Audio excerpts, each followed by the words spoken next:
convene this meeting. Would everyone please stand for the Pledge of Allegiance?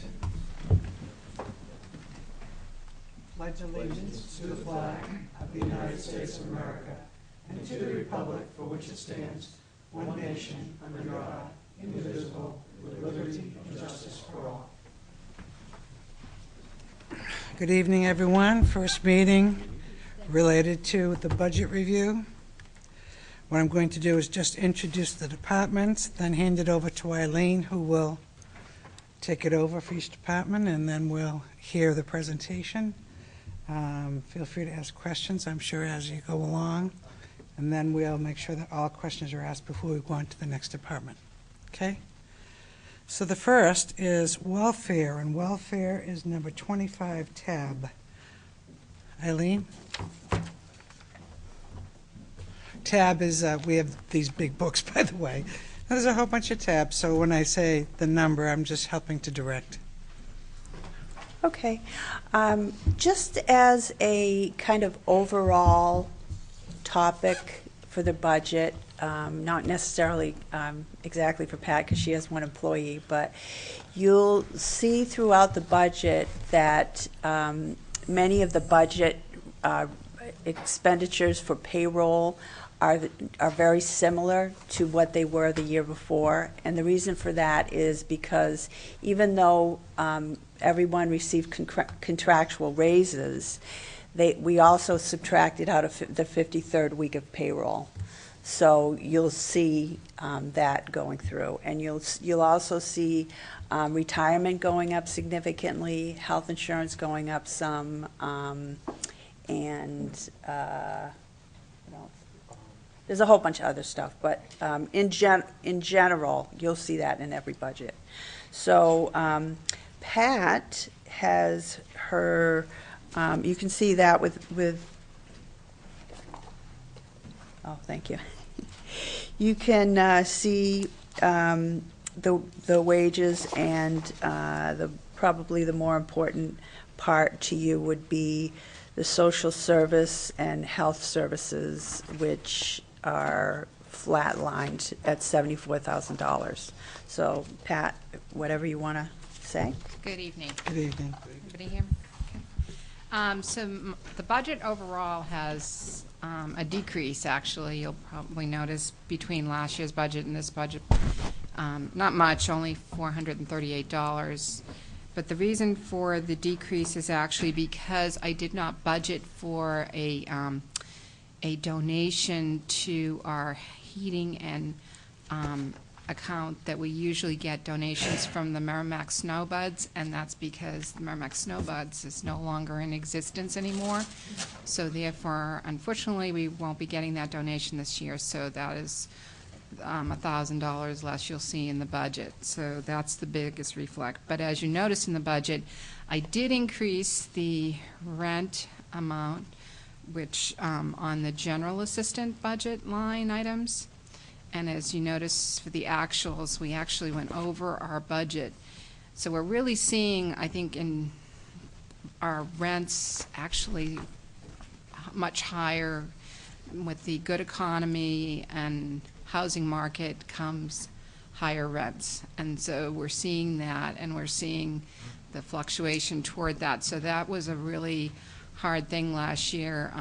I didn't increase it a whole lot because I'm hoping it stays somewhere in the same area, because I only went over my gas at like a little over $1,000, but I did increase it a little bit because of the fact that the fair market rent went up a certain amount, so I increased it by that increase too, and what it will come out is always a hard guess, but I'm hoping it won't be more than that.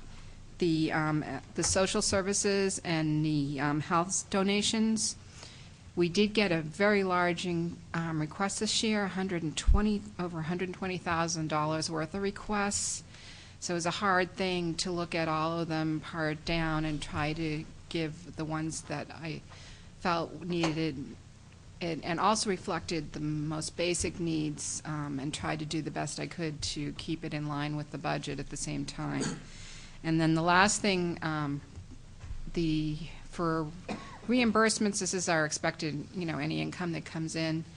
We did have a higher amount of reimbursements come through. Again, highest ones we have last year was about 15,000. We usually budget for about 5,000 reimbursements. You never know what will happen. But with the better economy, people are able to sell property, people who had liens on properties and things like that, people who were able to get jobs back and paid us back, we did see a higher amount there. So we saw like over $18,000 worth of reimbursements. So that was pretty good in the nature of having a budget that was, for general assistance, was about $38,000. So, and I'm here to entertain any questions you may have. Anybody? Finley? Thanks, Pat. On the request, I did see how much larger it was, but the Greater National Mental Health Center jumped right out. They wanted $48,000, and we did give them a little more, it appears, but does there come a point when they say no more, or how do they come? Is that a typical request from them in that vicinity? It was higher than normal. And I think, when I'm looking at the budget requests and the proposals, I think it depends on who puts together proposals and how they justify getting to that request. That particular request was looking at how much they looked at for a particular amount of clients and how much they thought there was a difference between what they got reimbursed from actual pay, Medicare, and other expenses and what their deficits were. So they decided just to put that money right out there and say, this is what it cost us, this is what we are requesting. So it's the first time they did it like that this year. Unfortunately, I mean, if we had all the money in the world and could reimburse at that level, it would be great. But, in respect to the budget, I didn't want to, if they hadn't done it like that in the past and were able to continue, I felt like, all right, I'll see what we can do to do a little bit more, because we did have one agency that didn't come in with a request, and I kind of divvied that up as much as possible and looked at the requests and agencies that requested more than we had given. So it's always a hard thing, because yes, I'm sure they could use the money, but it's always trying to balance our budget and what they're requesting to try to sort of give them something at least. No, thank you, I appreciate it. What's that? Eileen? Some of this, I believe, I could be wrong, but some of this has to do with your scrutinizing what services you use. Isn't that correct, for Merrimack residents? Because in my own opinion, we should be contributing a comparable amount to what our own residents are using in terms of services. And we shouldn't have the Nashua or anyone trying, necessarily subsidizing us to a great degree, or should we be subsidizing others? Right. Unfortunately, that figure was just for Merrimack. It was. So one of the things I do request in the proposals is how many Merrimack residents they served, what budgets and what reimbursements they get from different things, and what they're going to justify and use the money for. So that figure was just for Merrimack residents from last year, and what they felt that they had a discrepancy between what was reimbursed and what they got back. Good. It's really interesting. Over the years, I have started looking at the social service agencies' dispersals, and a lot of times the county picks up a big chunk too, and they forget to tell you that the county pays some. So they're going to the county, they're going to the towns, they're going to that kind of thing, and they seem to forget to tell that. I don't know if that's the case here, but. Well, and there's other things too. They get sometimes donations, they do fundraising and things of that nature. So there are things that they may do that may not show up as reimbursements. So yes, that is true. It's definitely not a full picture, even though that's the way that person, when they put together that proposal, did it that way. And I looked at the numbers from the years before, and it was pretty similar, and it was just a different like I said, Person. just a different person putting it together. And there is some trend to that, I think, though, because I've seen other agencies start to pick up this kind of thing, too. But you're right, there are other things that they may have set, not included as, okay, even though they had the Medicare and the Medicaid reimbursements and maybe actual money that they got from insurance companies, there could be other things that they have to fill in gaps, too. And some towns and cities may give more money than others, and some might not give any at all. So, you know, it is one of those things that we have to be careful. We're not filling in the gaps for other communities totally, too.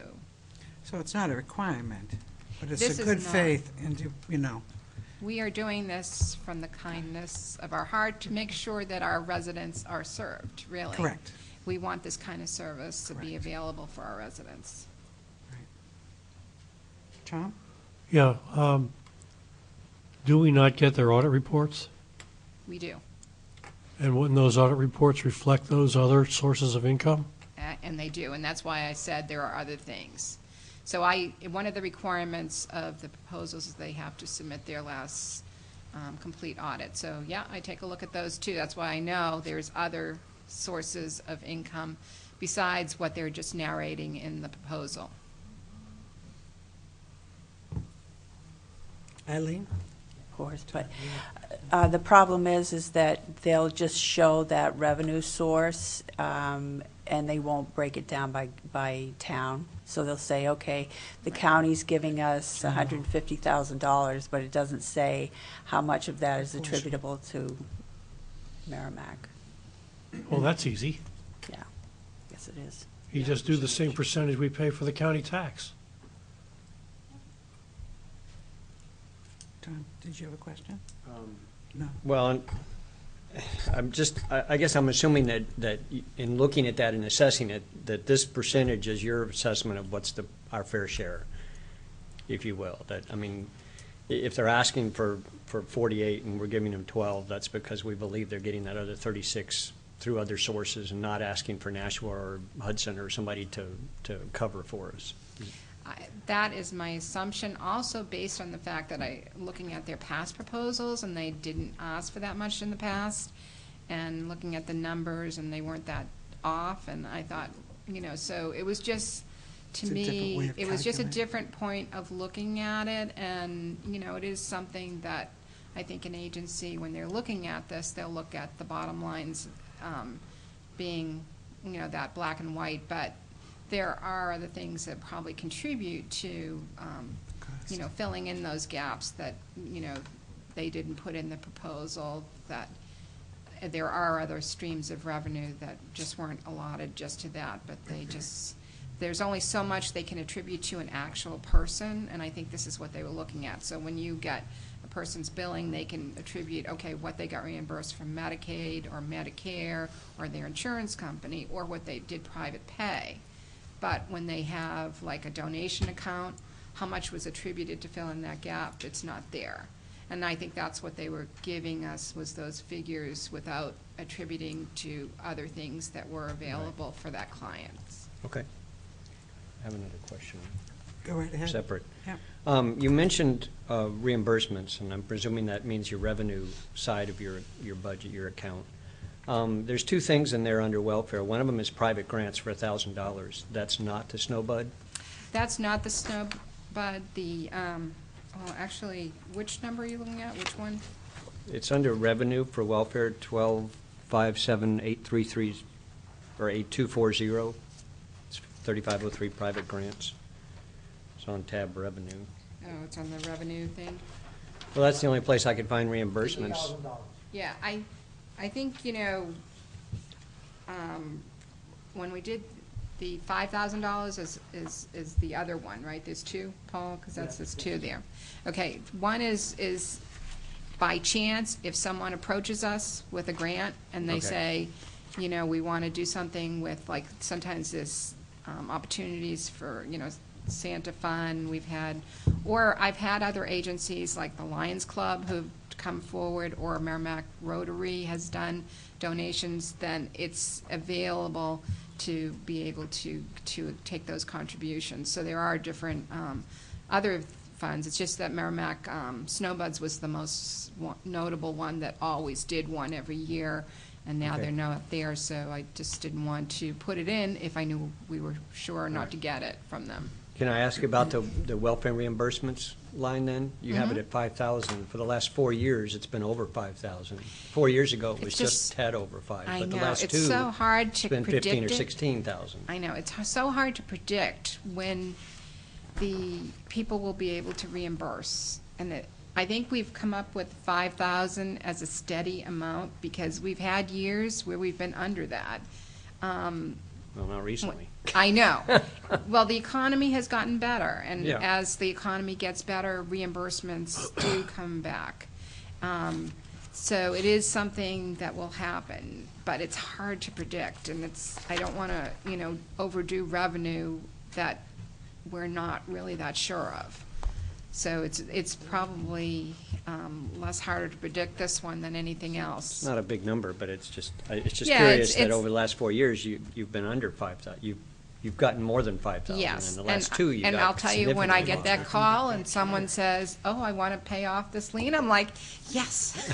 That is so, Someone well, else. I'm good, only because it's good for the client. That means they're back on their feet and everything Oh, like yeah. that. So there's a lot of good things. But sometimes we can go, many years without, getting even up to that $5,000 level. Right. So it's hard to really. I can imagine that's- before that, it was difficult. I mean, that was when the Well, economy during, was I really think, sagging. 2007 to, I think, 2009, we probably definitely went under it a Yeah. couple of times, so it's just hard to predict that. It's one of those things that we're happy to get it, but we don't know that that we can be assured of it. Okay, thank you. Jackie, and then Tom?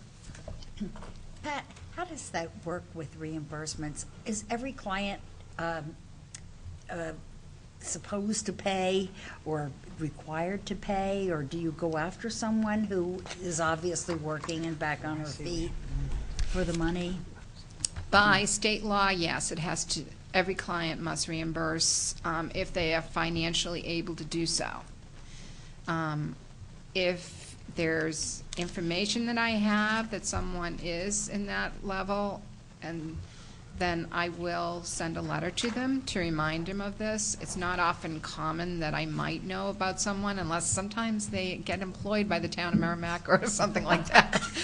So, but I do know about their liens, though, so I do send lien reminders every year just to remind people, so that they realize, because there is an interest rate that grows on the liens, and I just want people not to be surprised by the interest if they let it go. So, because I'll take payments, I take anything, so that it just doesn't get to be a large amount for them. So, but the liens are the most reliable one, because we have something that they can't sell the property without paying us back. But for people who had no liens, we basically have to, I have to rely just on information I might get, which is very rare. But if I do get something, like if I see in the paper someone won the lottery, I might send them a letter, yes. So I'll send them a letter, but I would have to go based on just information I'm gonna get, which is not reliable other than the lien. For the property lien, yes. Thank you. Tom? Yeah, did all of the food pantries get your letter asking for, if they were looking for support? The only one that has requested, I don't send out letters unless they have sent me a request initially. So I don't go out and solicit, yes, saying, do you want a request?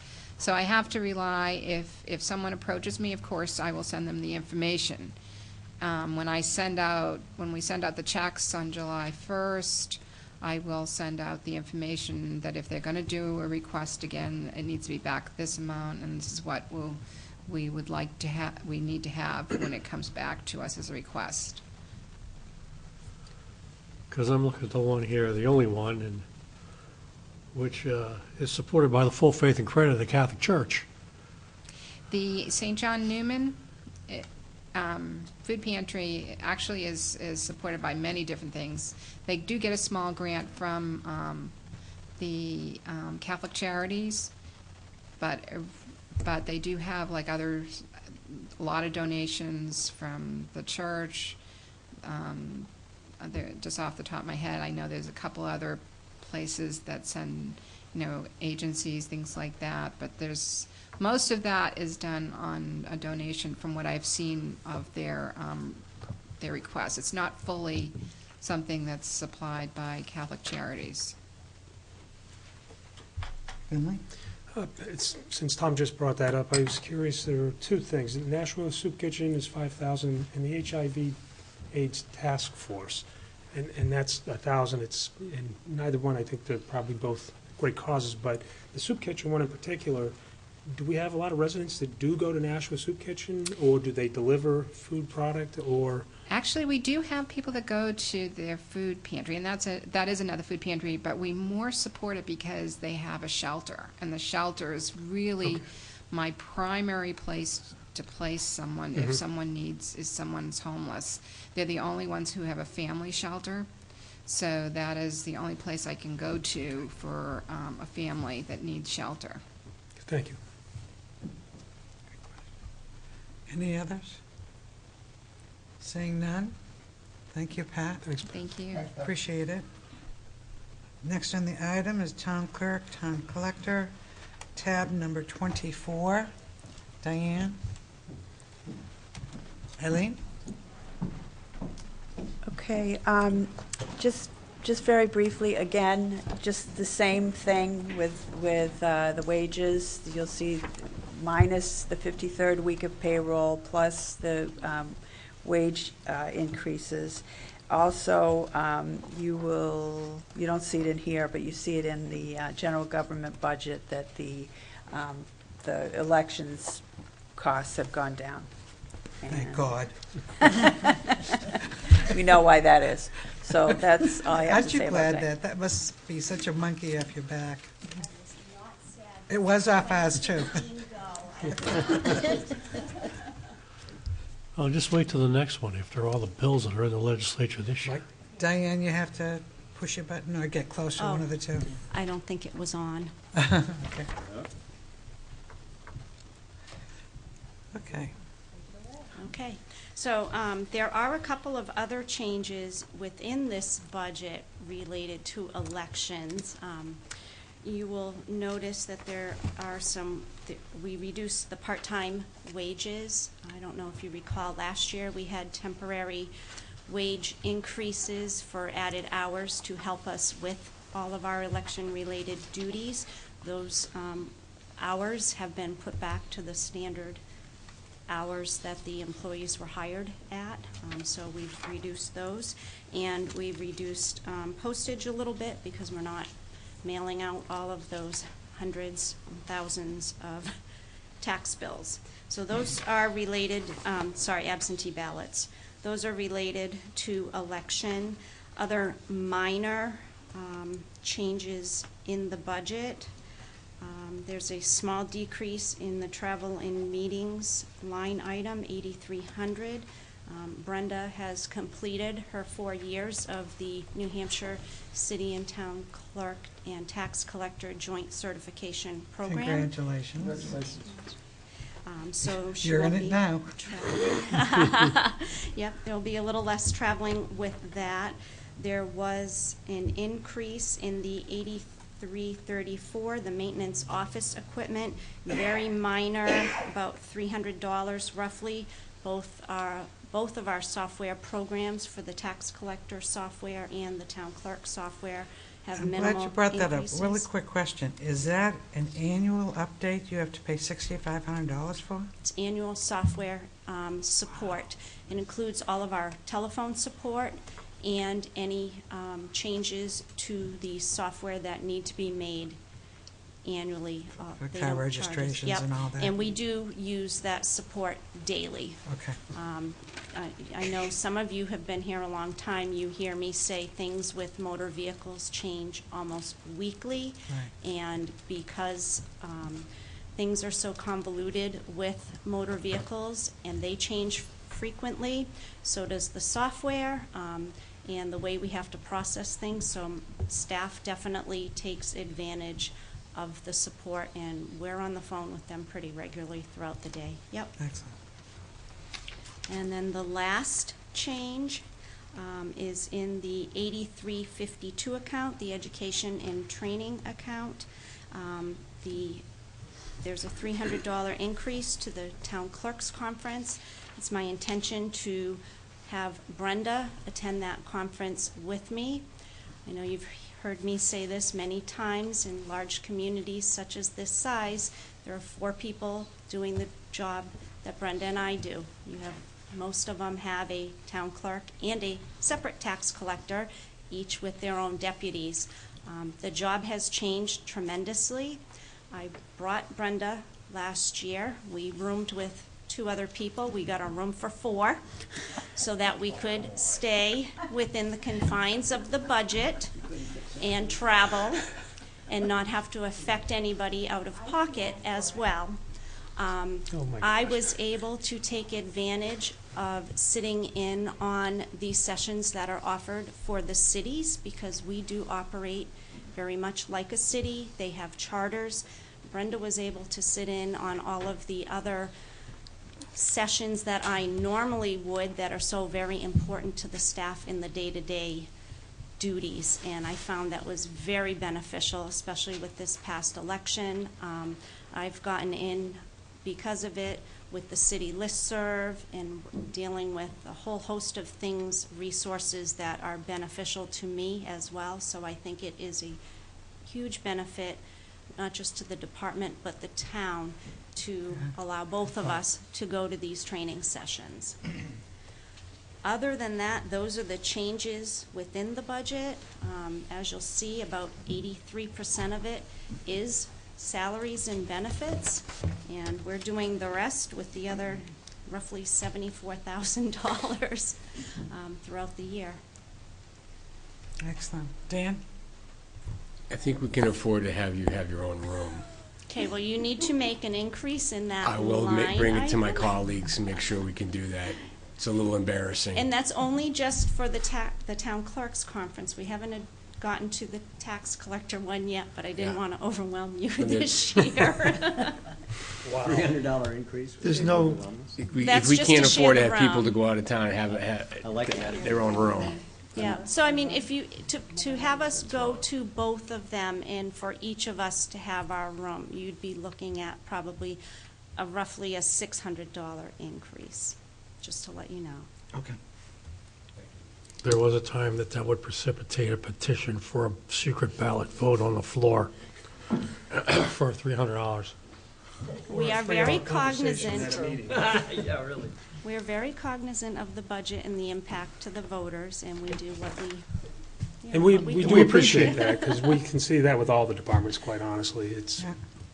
not necessarily down to the degree you just brought it, but it's there. It's excessive. Well, I thought it was important that you know. Nope, thank you. Thank you very much for It's that. better than sleeping on a porch or something. I'd rather sleep in If it's in the summertime, she could be in the hammock. A hammock, that's right. Any questions, Bill? Thank you, Madam Chair. Diane, under outside services, what specifically? What number, Bill? just so I we- apologize, 01-24-8359, Thank you. page 121 on your book. Yep. Yes. What bookbinding of permanent records do we do? I don't have a quibble with anything else, that just kind of, just more for general curiosity. Annually, every year, in fact, I just sent out my notice last week. Your secretary, Becky, received one, Becky Thompson. Annually, all the boards and the committees are required by state law to turn over their minutes of all of their meetings and proceedings. And I'm required to bind those and keep them forever for research. So that's what bookbinding is. It's all of the permanent records, all of the boards, the committee. So we're in living Meetings. posterity. Yes. Wow. Yep, and yours are in the vault. That's dangerous. Along with everybody else. Yep. Okay, Yep. thank you very much, I appreciate it. Yep. It's probably more dangerous that we're out on the internet. Yeah, that's true. Jackie? Yeah, right. I'm gonna hack a book.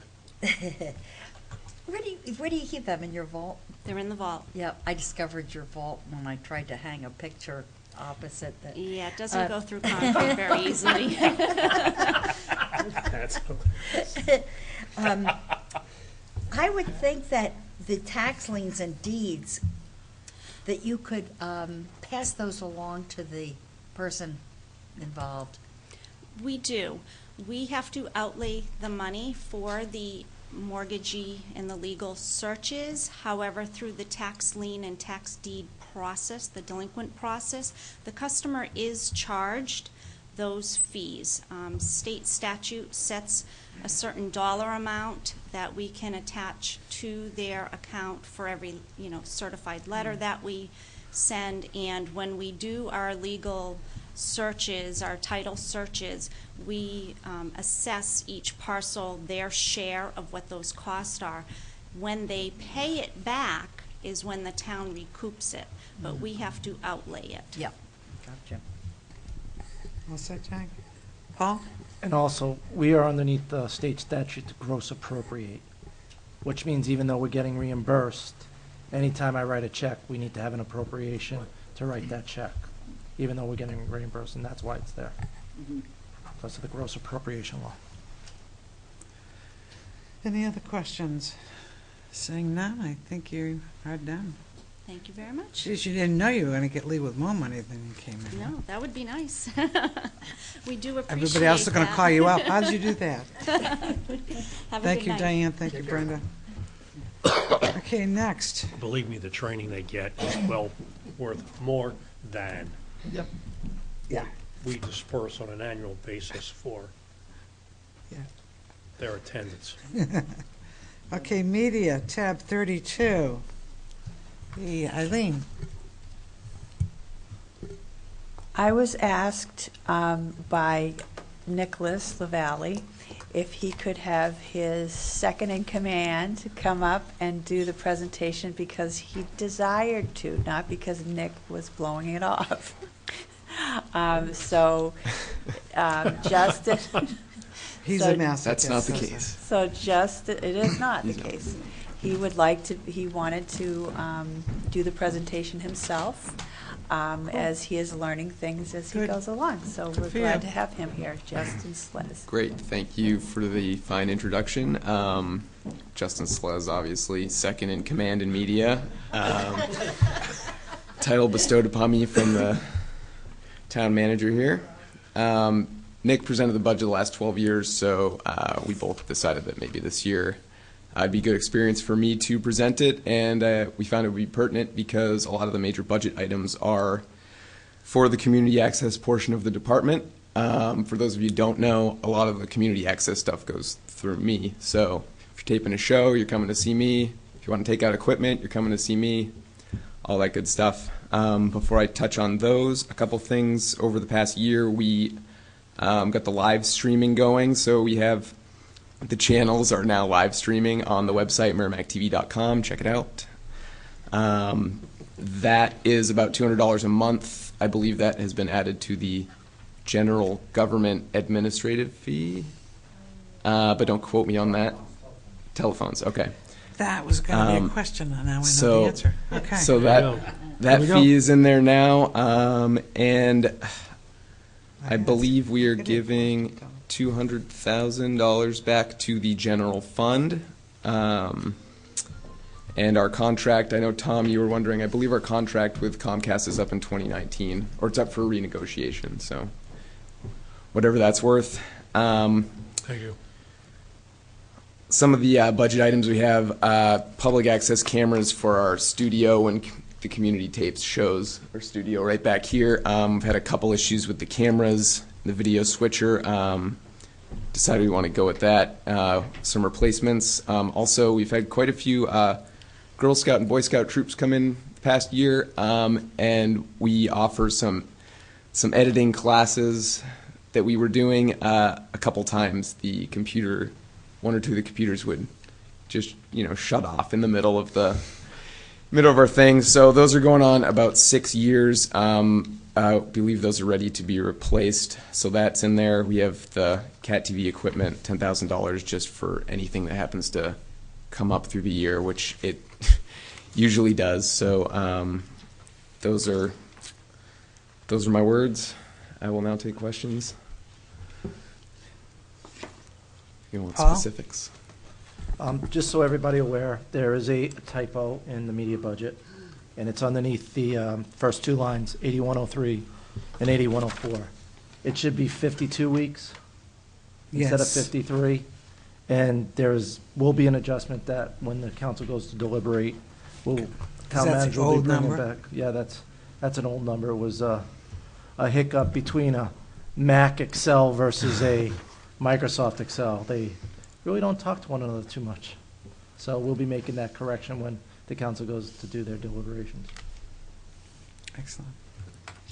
Questions? See, you've already got the money for the clerk.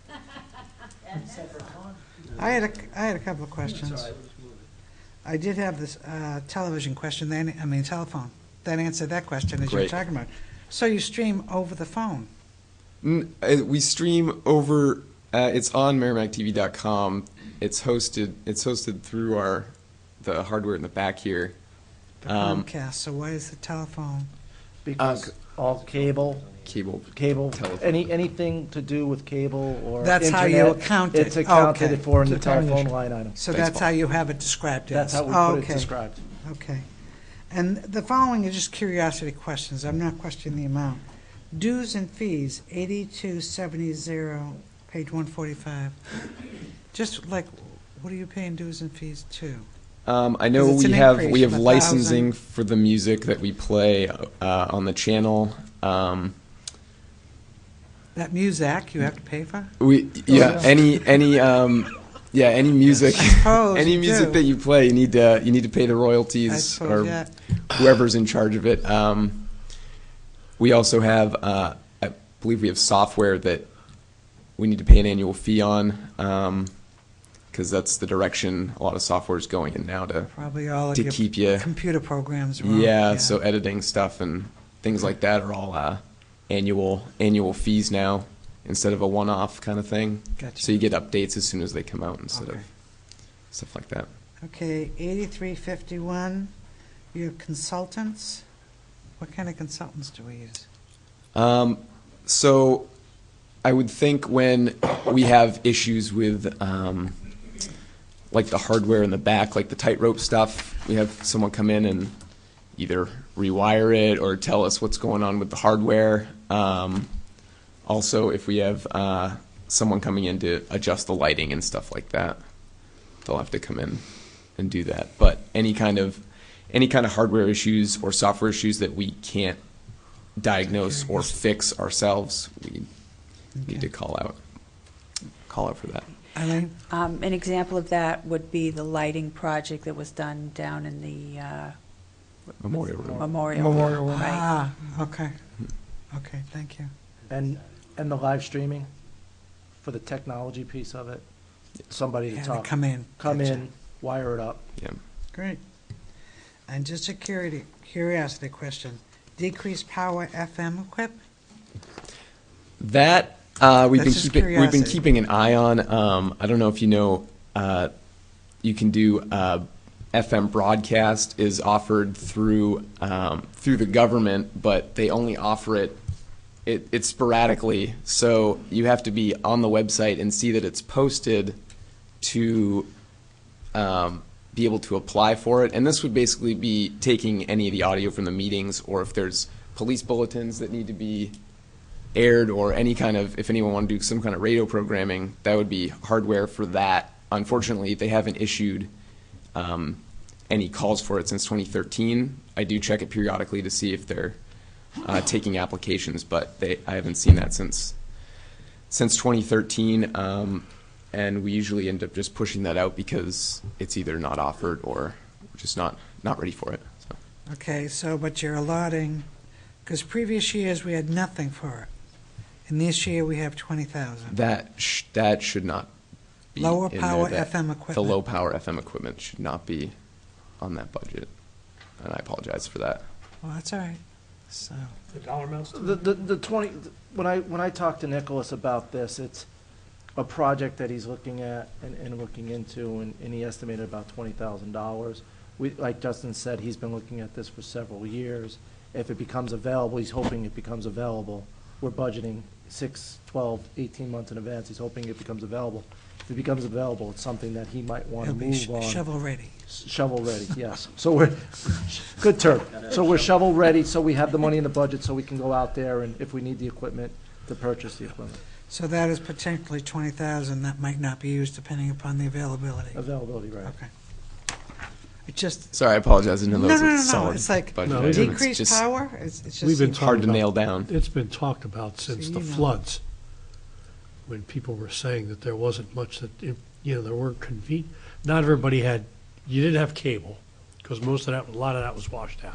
Right. Okay, and so what other means did you have to communicate with the community? And a lot of people, more people still have radios than they do other things to get information. So, So- the fire chief and I have kicked it around a little bit. But I know the cost issue was involved and the licensing issue was involved and, So it's a federal government band or something? well, no, they own the airwaves. Right. Okay, and so they allocate band space and they give us a license. It's Oh, like the so we would police have a department. license? Right. It's like the police department radios. They get a license. You're going to be the DJ, Justin? I could be, but don't hold me to that. I gotcha. Okay, I understand now. So, we had talked about it years ago as part of the emergency management function. Right. Like you said, getting bulletins out and, doing those other things, because not everybody has access to the cable during the daytime. Gotcha. Okay. Right. That's kind of a cool thing then. Yeah, to listen to the council meetings at work. Just popping in. Well, I don't know how far you're going to get on 5 or 10 watts. Yeah. Very good. Local That's all? only. Any other questions? I'm all done. Yes, John? One other comment, the entire media budget is covered by revenue, right?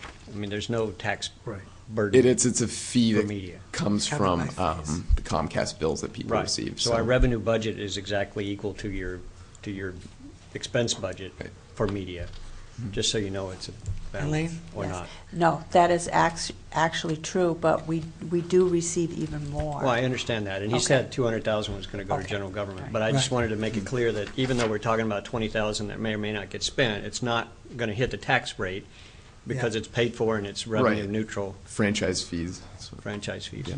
Thank you. Right. You're welcome. Thank you. Jackie? Eileen, where does the revenue go then if it's not used? They have their own fund balance, so it accumulates, and as it has been accumulating, we've been watching that, and we have been assigning more of that to the general fund revenue. So probably about 3 years ago, we started pushing over some of the revenue over into the general fund. I believe it was about $80,000, $68,000.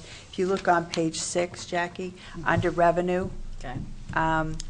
it is the very first the top line, it says transfer from cable fund. In 2000, we didn't used to do this at all. That's right. But it started really accumulating, and so first year in 13-14, we transferred $68,000 to help offset the tax rate. 14-15, it was $100,000, and then moved up to $150,000 in 16-17, and this year we're projecting it to be $200,000. Yeah. Revenue Is it- tabs in the back. Yeah. Did this, What's the number? I got both of those. 3189. Line 10. may I ask another Of course. Go right ahead, Jackie. I'm question? sorry. Did this originate with legislation, this whole, the media contribution? Was this, is there a contract in place that we have to spend a certain amount No. on media? No, Okay. that's No, up part to of the the- We have an community. agreement. Franchising fee that we collect from Comcast for the privilege of providing us with marginal service in some places.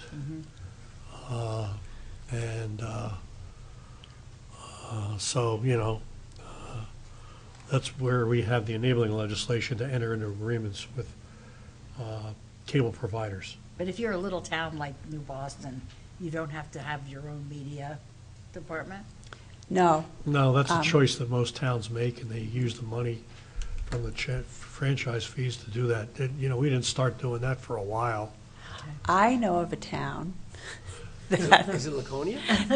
it may or may not be, that she's been to two. put all the money into the general fund, and then there was a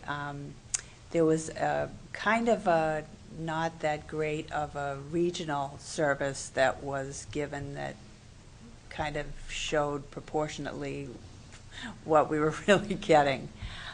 So a lot more went into the general fund and a lot less came out.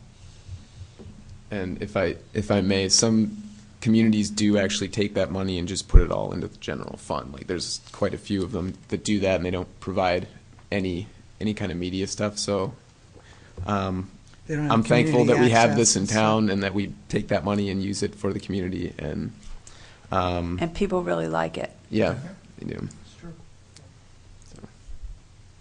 I agree. Any other questions? Oh, you got it easy for your first flight. And I appreciate it. Thank you very much. I asked some just, clarification questions, but nothing challenging, so. And we all learned something. We might have some FM band somewhere. Right. Thank you very much, Justin. WMMK. Yeah, WMMK, there Oh, you no, go. no, it'll be some convoluted call sign. Okay, general government. Tab 1. Kind of like the, Am I doing the right order? Yeah. Okay, Eileen.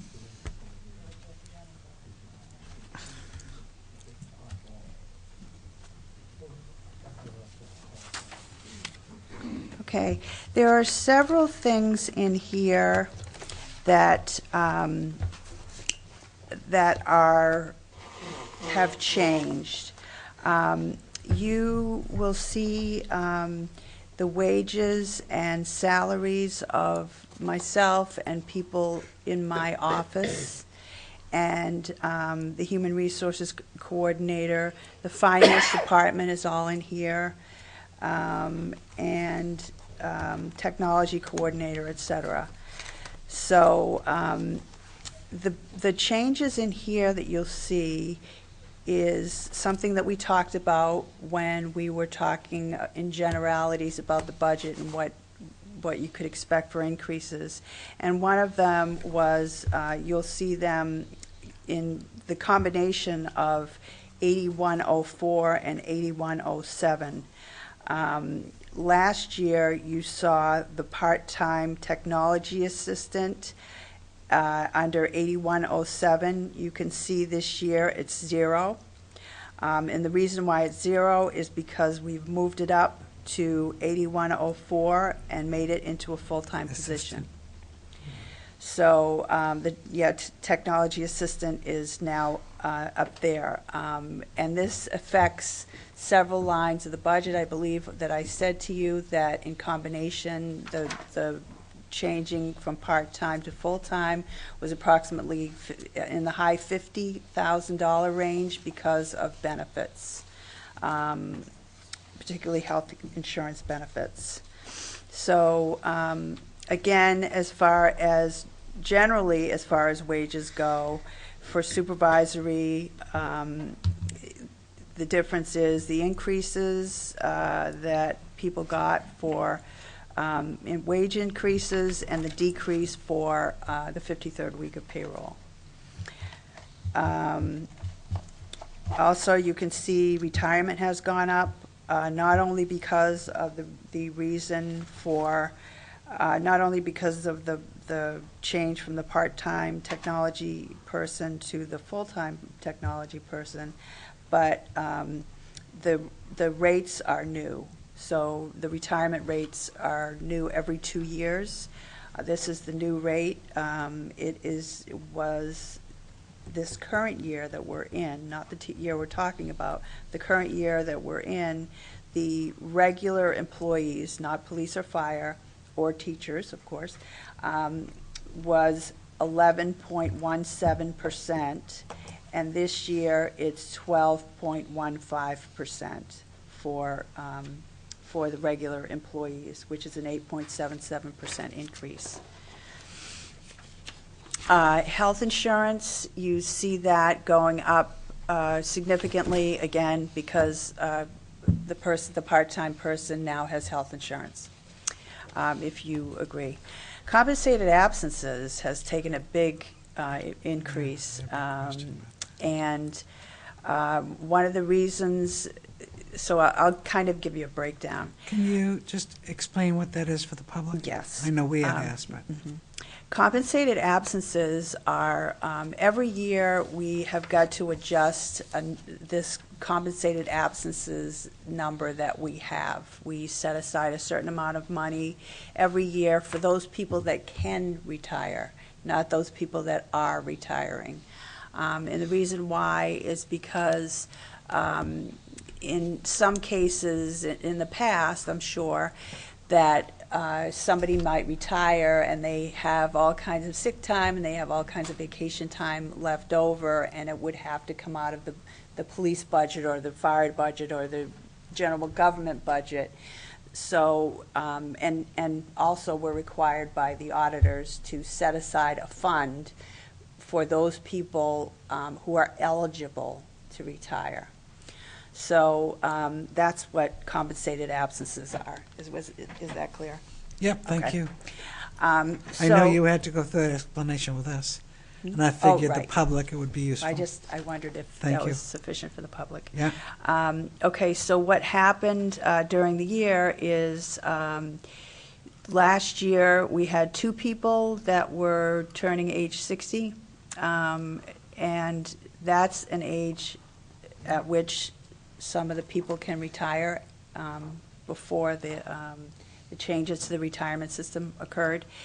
And it was $692, and now there are 5 people, and apparently they must have a lot of sick and vacation time because the number is $49,513. Group 2, which is the police and fire, at 20 years of service, we had one person. We had one person last year for $20,056, and now we have 2 people totaling $69,275, which is a lot of vacation and sick time.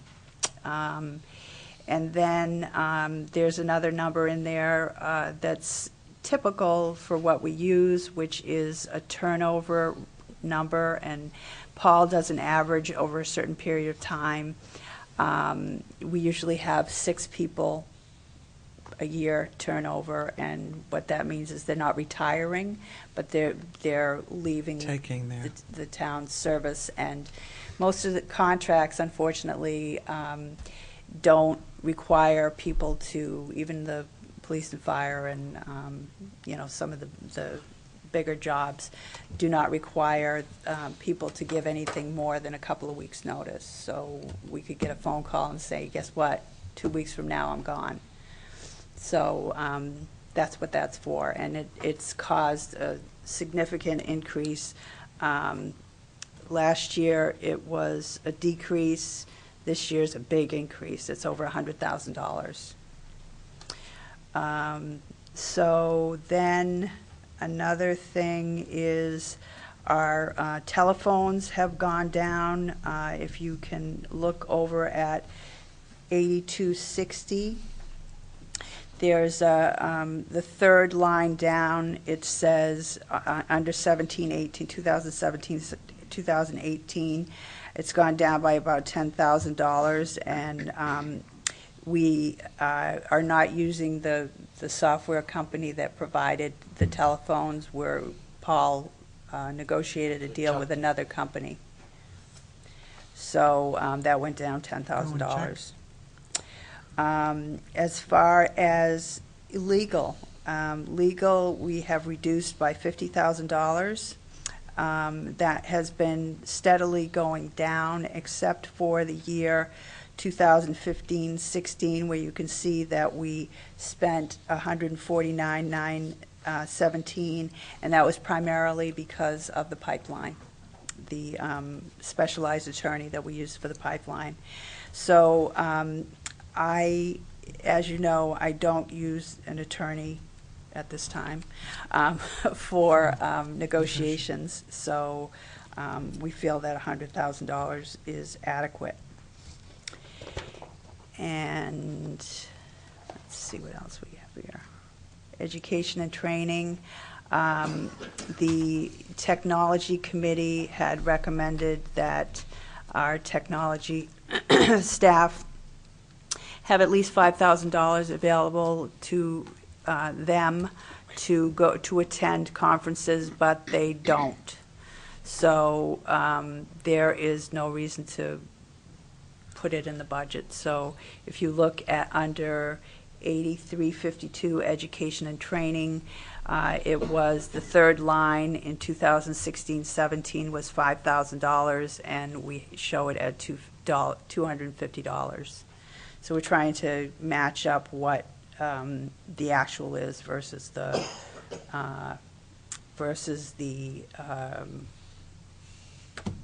request.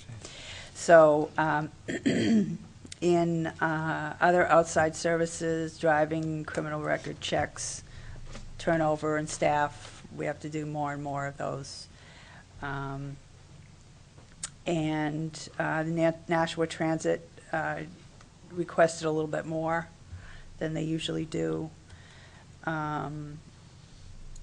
And advertising has gone up because vacancies in positions and that sort of thing. So we're trying to, if you look at the actual, we're in 8420 advertising. If you look at the actual in 2015-16, you'll see it's $21,931, and we've been budgeting $14,000, and that's really not an accurate number. So we're trying to move it up a little bit, so not in kind of dribs and drabs to make it be closer to what is actually used.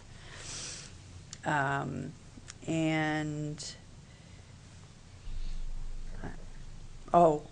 am I at? 8460. Other operating expenses, you'll see that has decreased significantly by approximately $21,500, and that is for the Business Expo and Merrimack Rocks. You will also see it reduced in revenue. That's out of revenue also. So that's a net zero. And capital reserve fund purchases, Microsoft licenses, $35,000, and Wi-Fi campus project, $10,000. And I won't even pretend to. What is that? That's why we have Chuck Hey, here. Chuck, come on down. And by the way, we talked about my computer science major. I had 3, okay? So that was only one. One was accounting and one was management. So only one was 2 out of the 3 she's using. one, right. The other one was kind of a dud. Okay, Chuck, what is the Wi-Fi campus project? Okay, it's, Just to let the public know, there was nothing requested for 15, 16, 16, 17. This is the first year, so. exactly. Up till now, but this project is for both the police department and the fire department. I mean, it's 2 separate projects going on. They have started to use an awful lot of devices and systems that use Wi-Fi as a connectivity method as opposed to hardwired state things.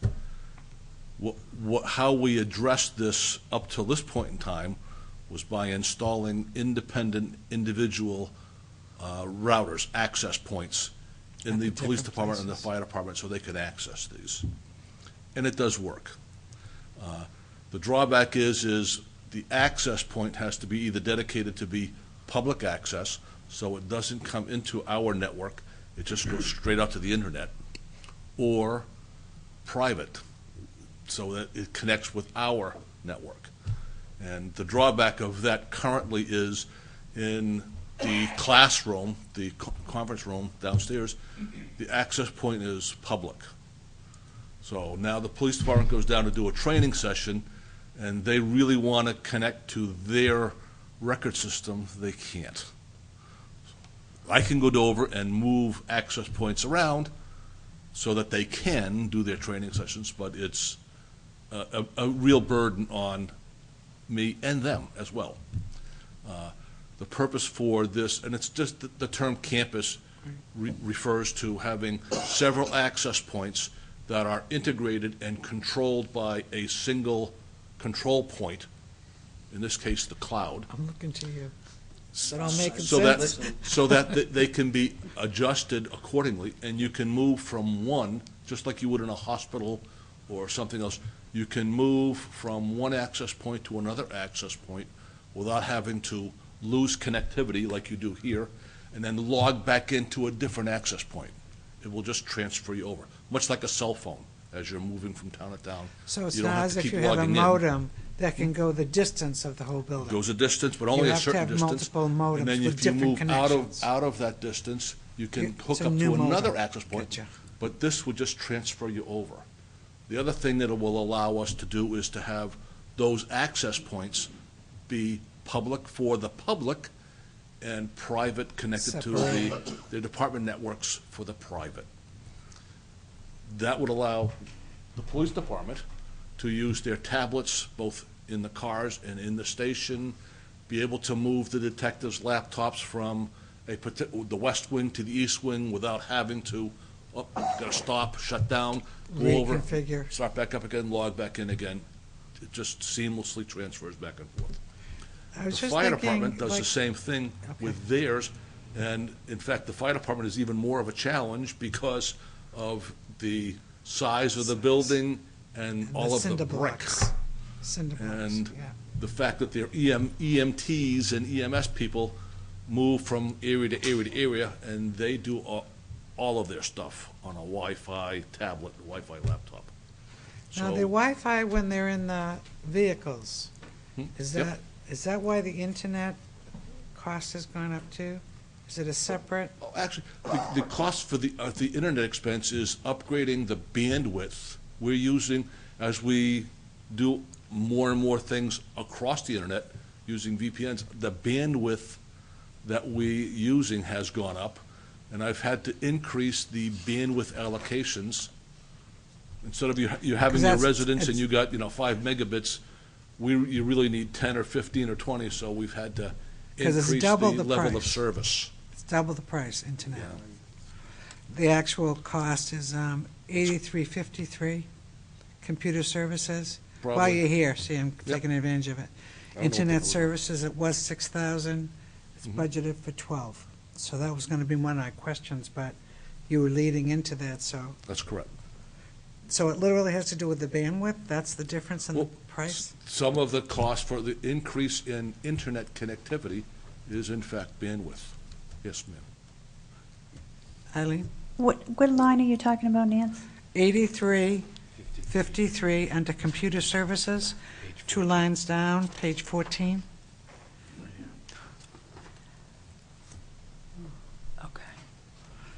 Okay, so how do the police and fire connect when they're out When the vehicles are out of range? over the cellular connection, Ah, okay?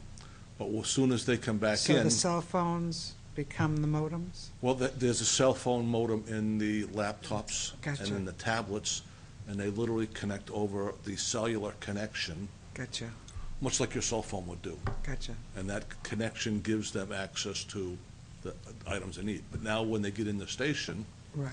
they connect over the Automatically. wireless connection for those laptops and the tablets and the ambulances. Gotcha. And Okay. they, strangely enough, they move around the building. Hold Oh, on, yeah. they'll start a report in the garage, and then they'll move to the radio room and move to the lunchroom. I move, believe you know, it. And they're starting to lose. Dan? On page 15, under other outside services, 8359, same kind of question with the increase where bank service charges went up $3,000. Okay.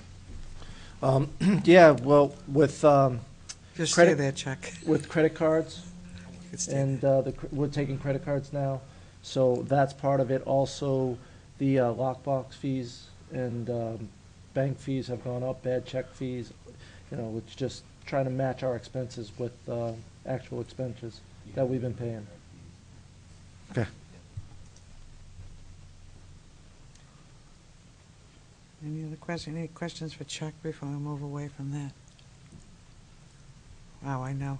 Well, even the Comcast bills have gone crazy, so it doesn't surprise me with the internet, I suppose. I didn't think of that, but just think we used to have cable because there were no commercials. That tells you how old I am. Let's pay for cable, there's no commercials. It's not true anymore, is it? Didn't last long. True.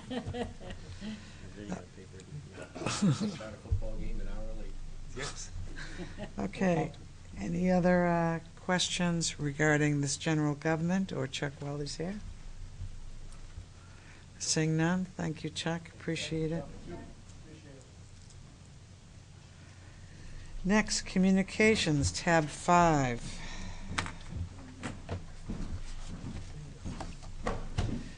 And I do believe we have the police for the rest of the time, right?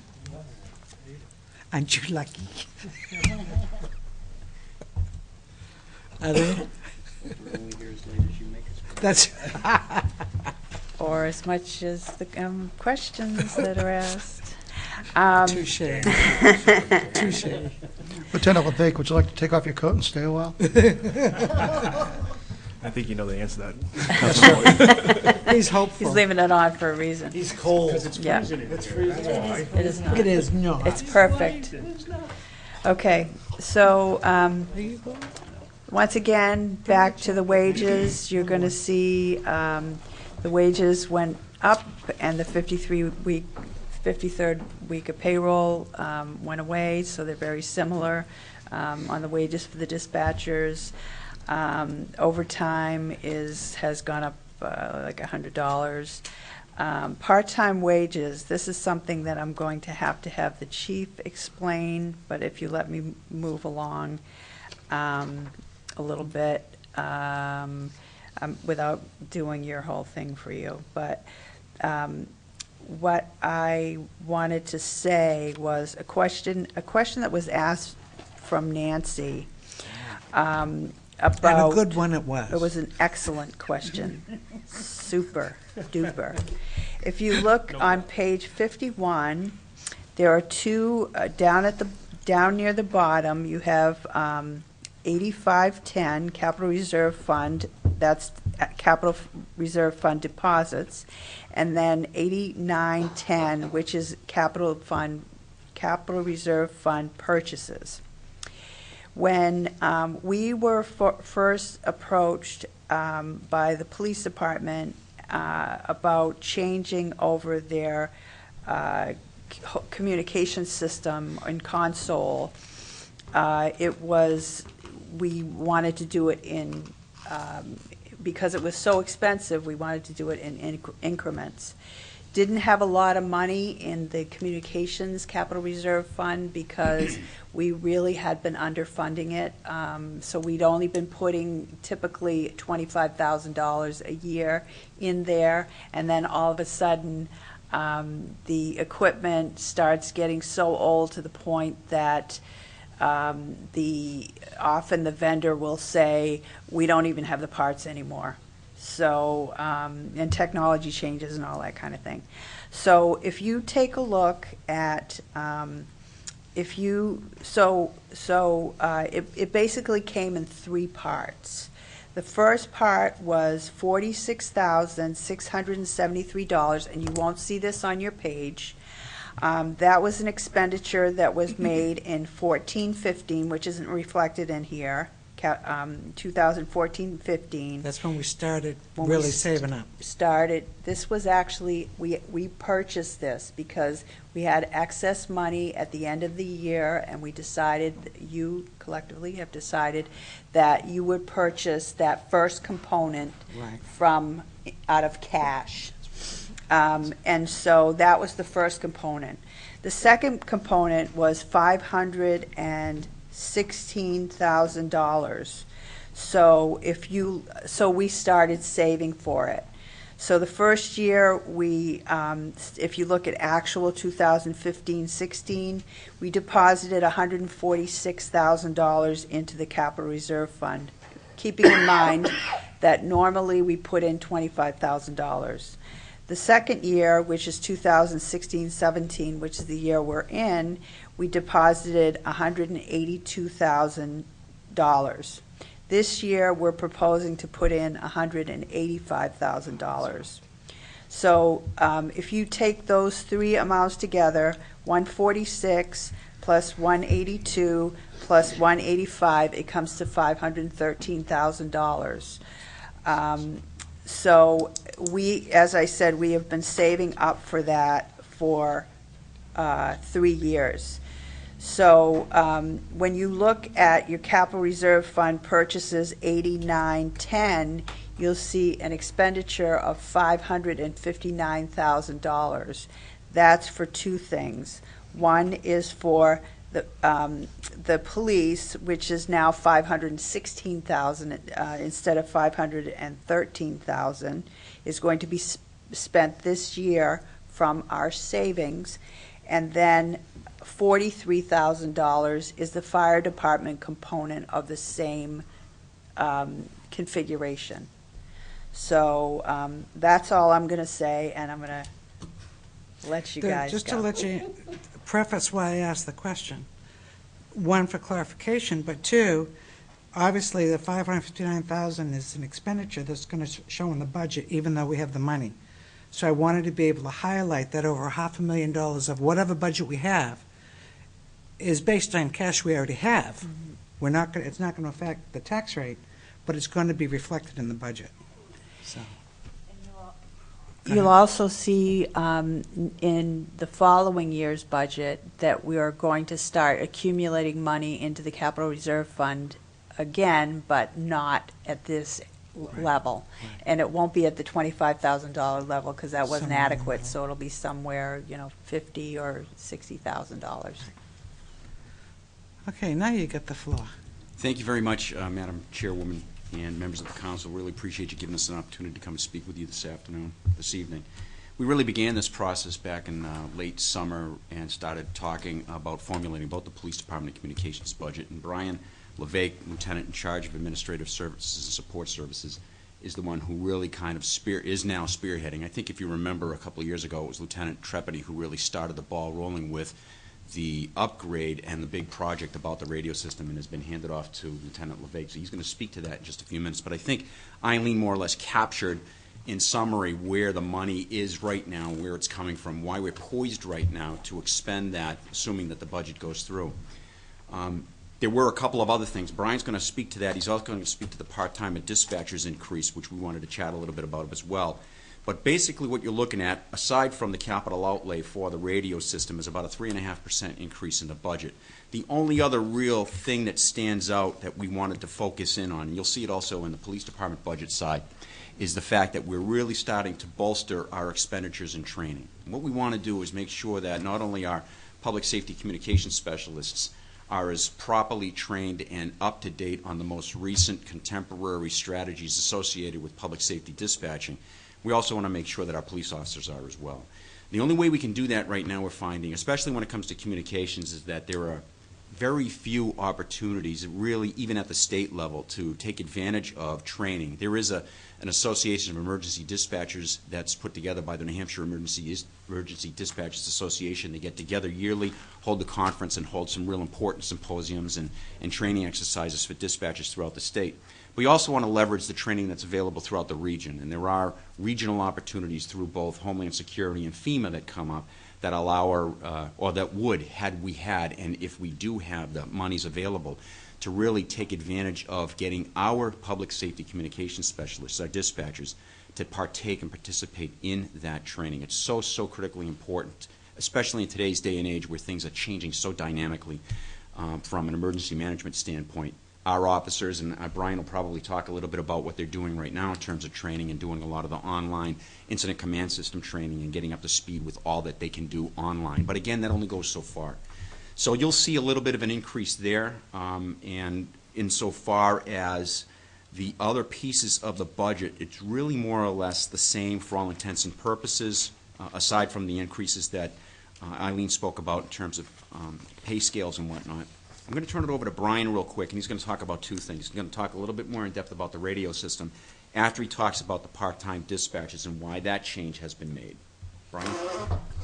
As many of you probably remember, last year we came to the council looking to increase our dispatchers to 7 full-time dispatchers. With that, in 15-16, we had a full-time animal control officer and also part-time hours budgeted for 2,080 hours.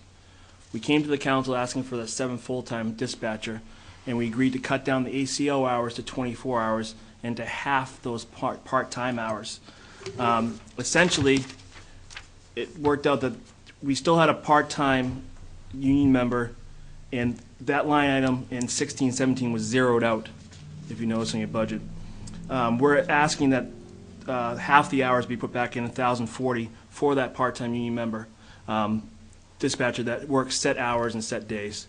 Essentially, by cutting the ACO to 24 hours and halving the part-time hours, it saved the town. It was a savings of $36,000 roughly, and the cost of full-time dispatcher is approximately $38,000, which is a difference of $2,500, approximately $2,500.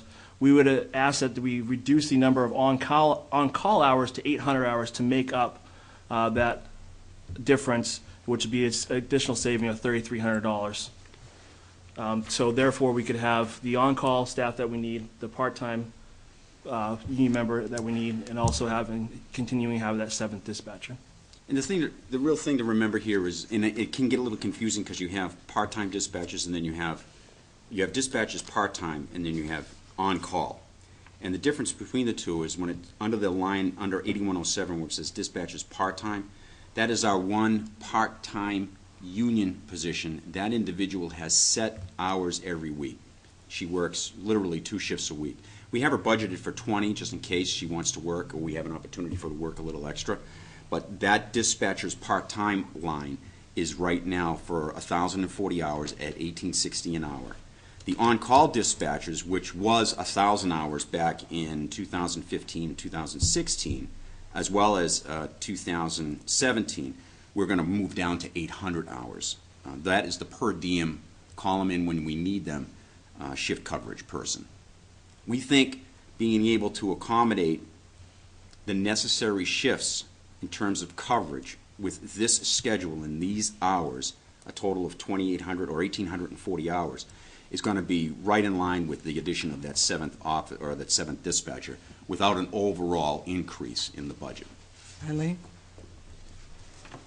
I know, in speaking to Sharon and signing all the paperwork and everything, how difficult it is to hire a part-time dispatcher and to get a qualified on-call dispatcher. So they've been able to find somebody that can work standardized hours, and it's been very difficult to try and keep a dispatcher because for the amount of money that they make and for the the stress and knowledge that they need to have, it's critical to have somebody that's properly trained and continuously on the job. So to me, it's very important to make sure that we have the right number of dispatchers and we keep them. You want to go into the base station? Sure.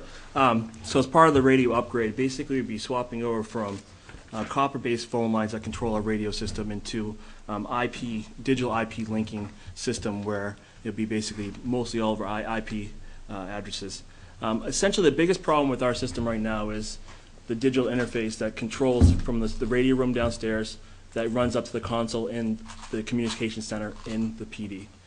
That is the oldest piece of equipment that's similarly we spoke to earlier, that it's no longer supported. We can't get parts for it. If it goes down, we'll still have communications, but we'll lose all that digital communications, which allows for the more clear transmissions, the more reliable transmissions, and we'd be forced to go back to analog where we were, prior to 2005, I believe it was. So basically, it's a large amount of money, but however, we've been basically band-aiding over time, and that's why we came to the council a couple of years ago asking to spend that money earlier to replace one of our microwaves that was failing. We keep on band-aiding and wrapping with baling wire, and we're at the point now that we really can't do much more without replacing the whole system. Questions? I'm sorry, Tom? How long do you expect this system to last? There's no clear life expectancy. However, it's expected about 10 years. And from now, we can also build onto it. Similar we have done before. We've added new pieces, and we can build on from it from there. So it's not going to be a system where I don't anticipate, I think the chief would agree, that year 10, we're replacing the whole thing again. No, we're going to be able to build on because now we're entering into this digital phase. Like I said before, it was all based on the copper phone lines, and obviously technology has changed greatly since then.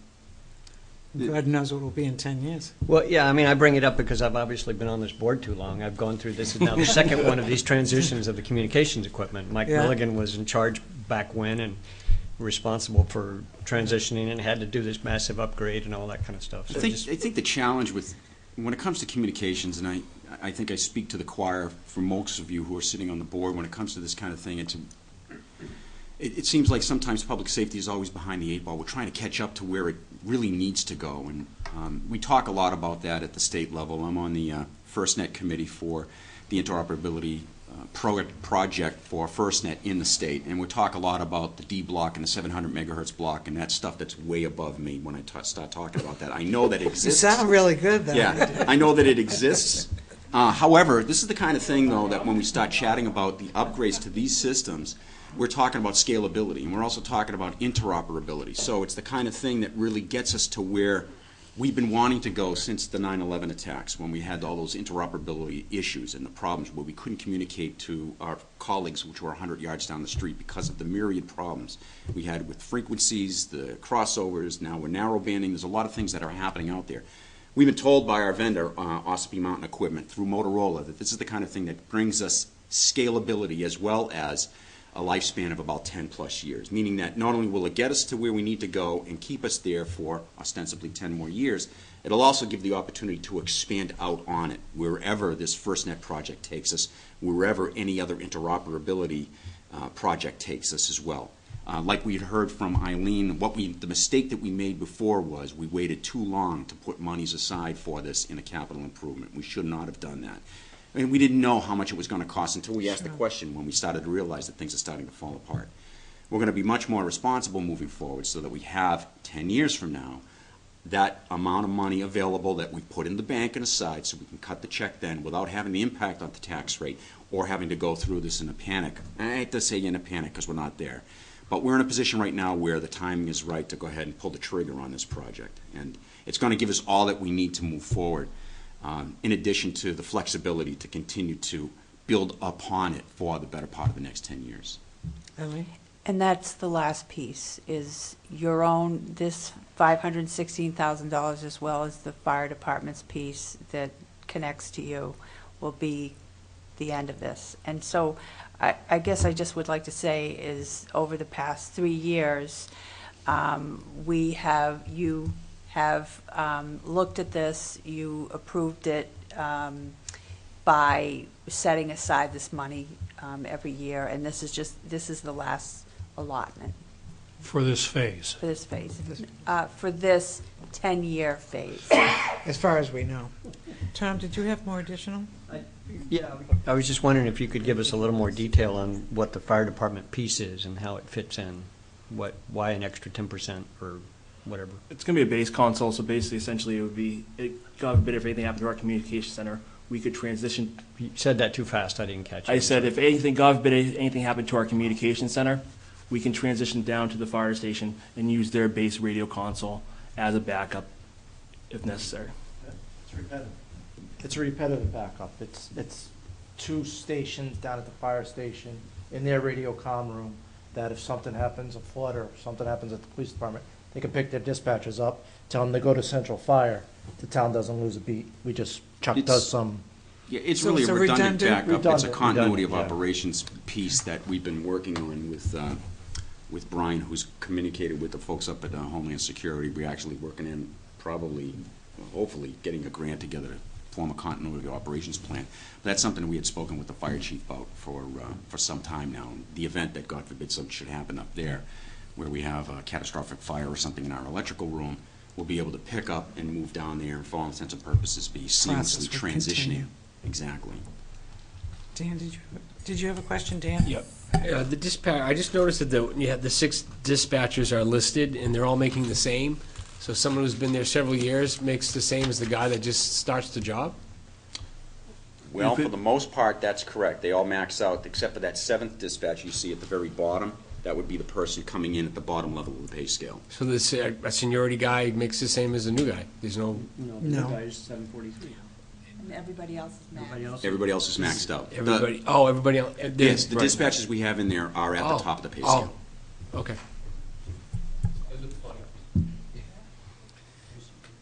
Any other questions? The only comment I want to say, when you were talking about education and training, nowadays, there's no limit to the education and training police and fire need. There are so many things changing in this world, and I'm sure that there are scenarios that are constantly evolving that you guys have to learn about. I would have no question about whatever education and training. The problems that exist is because of the lack of education and training in many circumstances. So it's worth the investment, not only for safety, but for legal and all the other reasons you want to highlight. But personally, I would never question education and training. Yeah, the field is changing so dynamically now where I had the opportunity to meet with several hundred colleagues from around the country back in July down at the White House for the President's Council on the 21st Century Policing Initiative. And we talked a lot Talk about... about name dropping here. Go ahead. I didn't meet the President. You'll notice he mentioned it after the election. But it talked a lot about a lot of those things: building trust and legitimacy, community policing and crime reduction, technology, social media, officer wellness and safety. A lot of those pillars are brought up. We're also talking a lot about, and one of the things we pride ourselves in is our continued focus on mental health training for all of our first responders. It's so critically important in today's day and age, especially with a lot of talk, and we have officers in training today on de-escalation techniques. So there seems to be a lot happening out there that we really need to start leveraging. And I said before, I didn't talk really about it when we talked about the public safety dispatchers, but from the perspective of our police officers, the Police Standards and Training Council does a really, really good job of providing the training that they can, but within the budgetary constraints that they have. But there's so much more that's available, that's out there, that comes along our way that we may not be able to leverage. And it's really critically important, again, to stay on top of what the latest and greatest is that works out there and find out what are, and the beauty of this too is when we start talking to trainers and other officers from around the country and from around the region, we're finding out what works, we're ability to network, we're finding out what doesn't work. And the beauty of it is that we come away with a lot more greater understanding, not just what's happening here in Merrimack, because it's nice to know that Merrimack is a very safe community, and we pride ourselves in that. However, We don't want to be in denial. we don't want to be in denial, and we don't want to suggest at all that what's happening out there Doesn't can't affect not us. happen here. That's right. So we want to make sure that our officers are well prepared as possible. So the only That's way right. really to do that is to take advantage of the training that's out there that may not necessarily be offered in service-wise. And I know the couple of the Homeland Security things that we've had, those have been, the one time that I was involved, that's really very intensive training. It very much is, and again, those kinds of things weed out a lot of the things that we really need to focus on moving It forward. identifies issues Right, that where you think need to you've got it all resolve. locked in, and then all of a sudden. Absolutely, absolutely. Okay, any other questions or comments? Seeing none, okay, let's move on to the next which is actually police, tab number 4. Come on down, Captain. Captain, I'd like to introduce Captain Roy. yes? I was asking her about her. For the public, the little Captain Roy has just been promoted to captain. That's Yes. why we're congratulating her. Newly minted. She's no longer a Buttabar. I was asking her about her bling on her shoulders, and she said to me confidentially that the chief. I was kidding, Chief. That the chief likes more bling. He could have 3 stars, but he chose 4. So, anyway. Paybacks, you know But what? keep in mind, he's using the straight alignment He's the, okay. rather than the. The circular, the- yeah. The Oh, diamond okay. alignment. All right, Okay. I get it. We'll But he chat does. tomorrow. He does save money on his pants. So anyway, On that happy note. Well, I'm pretty much done. You can go ahead and introduce that now, Eileen. Can we put a fork in this one? I think we can, but it's just need a little humor. So anyway, I'm just going to go through the salary items that are relate to me. So you will see once again the same theme. Raises for the clerical staff, the supervisory staff, minus 1 week of payroll makes them almost identical to what they were last year. Wages full-time for the detective, master patrolman, and patrolman. You see them not going up because as of yet, we don't have a contract with them. So then the chief could talk about the overtime and health insurance has gone up for them a little bit, actually quite a bit more because they have, the patrol officers have a different plan again because we're not in contract. And then what were some of the other ones? Retirement. Police and fire, geesh. The police department, the police statewide, the rate was 26.38% last year and the year before, and this year and next year will be 29.43% for retirement, an increase of 11.56%. And again, I'd like to stress that this has nothing to do with union contracts or anything like that. It has to do with the legislature and the past funding of or lack of funding of and kind of loose calculations of what people were allowed to, do their calculations for their retirement on. So they're basically they've tried to stop the bleeding, but there's still some quite a bit of making up to do. Well, they're trying to get it to be fully vested. I mean, rather than making it, what is it, 40% now? They want to get it up to. Oh yeah, I'm not really sure what that is. They want to get it up to 100%, Yeah. which even the actuaries are telling them that's a bit of a reach. Fully So- funded. Huh? Fully funded. Fully funded, yeah. Yeah. So, that's why you see the large amount of increase in retirement, which is, where's that, Paul? 8128, big increase. $80,000. And that is pretty much it for me. And I'll let you and your captain and your bling and your short pants give the presentation. Thank you. Sorry. Better than that, tasers. I thought we got away with it from this one, Hickey left. Our budget actually. He has a good sense of humor. I do, yes. Our budget, as proposed, deviates very little from last year. I'll focus on a couple of the highlights that Eileen pointed out. It really represents about a 1% increase over last year's. You notice that there are increases in the training lines, which we spoke a little bit about as well. There's a small increase in supervisory overtime, and that's as a result of the new officers that we have.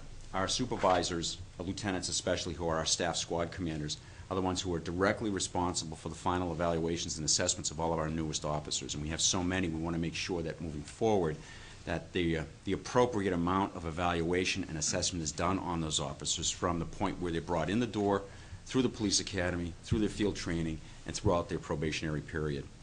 We're actually still in the process of recruiting 2 more officers. We have 3 that are still in their probationary period, 1 who is still completing field training, 2 have completed field training after they graduated from the academy. Actually, 2 who are in field training. 1 had graduated from the academy just recently, the other one back in September, and he's finishing up very shortly.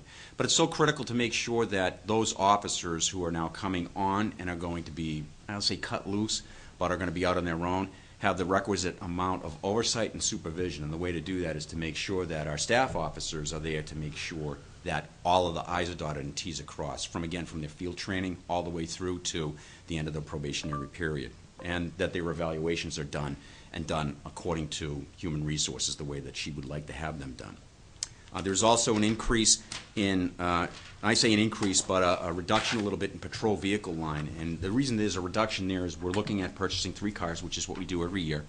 We don't need this year to buy all of the necessary equipment for those cars anymore. The equipment exists. All we need to do is just transfer them over and pay for the labor or the upfit charge that would necessarily be associated with that. So reducing that number by, I believe, $21,000. Excuse me, Chief. Go ahead. Just for everybody's reference, it's 8503 that we're talking about right now. I apologize. 8503. Page 45. Right now, the current bid price through the state of New Hampshire for the cars that we purchase, the all-purpose vehicles, is just over $26,000, $26,018. We buy 3 of those and about a roughly $3,000 upfit transfer of equipment charge, which include installation of radios, lights, the prisoner's cage, the back seat, the cruiser box that's in the back as well, including all the equipment, is roughly about $3,000 per car. That should bring us almost to that $90,000 figure. But that's a little bit different than last year, again, because we don't have to actually purchase 3 cars worth of equipment, which is what we did because the cars that were being replaced were sedans. They also notice a reduction in the TASER replacement program line, the 8508 line. The reason we're only paying $1,905 is that's the yearly cost associated with the program. Just to refresh your recollection about the conversation that we had last year when we signed on to the TASER acquisition program, I think the initial yearly outlay for the first year of the program was $11,000 and something dollars. The agreement was that we would pay $1,900 a year for the subsequent 5 years in the program, and then get those tasers replaced at no cost to us. And then we'd sign on for another agreement for the following 5 years. So instead of having to purchase tasers, again, the cycle data or the useful life of the taser is roughly about 4 to 5 years, depending upon what the manufacturer's coming out with and what they warranty them for. It's easier to do it this way, and again, almost in a capital improvement plan, try to budget for it accordingly so that we don't have to outlay $12,000 or $13,000 or $15,000 every 5 years to buy new tasers. And that's why it's a little bit of a reduction. That 5th year out is when we'll get the new tasers, we'll sign a new agreement, and again go forward with the $1,900 or whatever that cost would be. We're not sure what that's going to be. There's also, under 8104, at the very bottom of that category, you'll see a hiring incentive for $10,000. I'm going to have Lieutenant Roy talk to that. She actually brought that to my attention and had a great proposal. More or less, conceptually, gives us an opportunity to attract the best and brightest from across the state. So I'll turn it over to Captain Roy. Where are we saying, where is that? Right at the bottom of 8104. Oh, back, I have to go back, okay. It's on page 41. Gotcha. Captain Roy? Thank you, Chief. Sorry about the comments. No, you're not. No, she isn't. Really briefly, I had approached the chief and asked to add the $10,000 into the upcoming budget. We are increasingly seeing having a difficult time filling police officer positions. I mean, it could be for a number of reasons. People want jobs maybe associated with that are more profitable, or maybe that don't have to work nights and weekends and holidays. So we really are having a difficult time. What we would see as a benefit is to have a hiring incentive. And that hiring incentive would be for currently certified full-time officers. So officers who have already gone to the academy. Now, what that does is, and I spoke to Paul about this, from the time period of hiring someone who was brand new with no experience to the time we actually set them out from their FTO program is in excess of $20,000. That's how much we would spend on this person. And that could be, in the long run, even at the end of the field training process, they may not even work out. So what happens when you have full-time certified people, they already have experience, they have some knowledge. The field training program is actually cut in, pretty much in half because they're already familiar with the laws. It's just kind of getting to know how we do things in Merrimack. So by offering after their probationary period is over, which is usually about a year, we would offer a $5,000 bonus to that person as long as they're certified, they pass their FTO program, and they're out on their own and have passed their probationary period. That $5,000, we would ask for them to sign a contract. They'd have to stay with us for a period of time. And if they leave prior to whatever that period of time is, that would be prorated and they would have to pay the town back for that $5,000. Dan? If a 10-year vet for Nashua comes in, he still would have a year probation with Merrimack? Correct. Contract.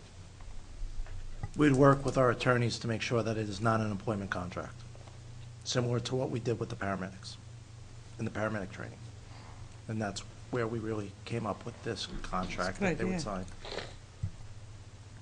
It really is just to try to attract the people who will be It's worth a beneficial shot. for us.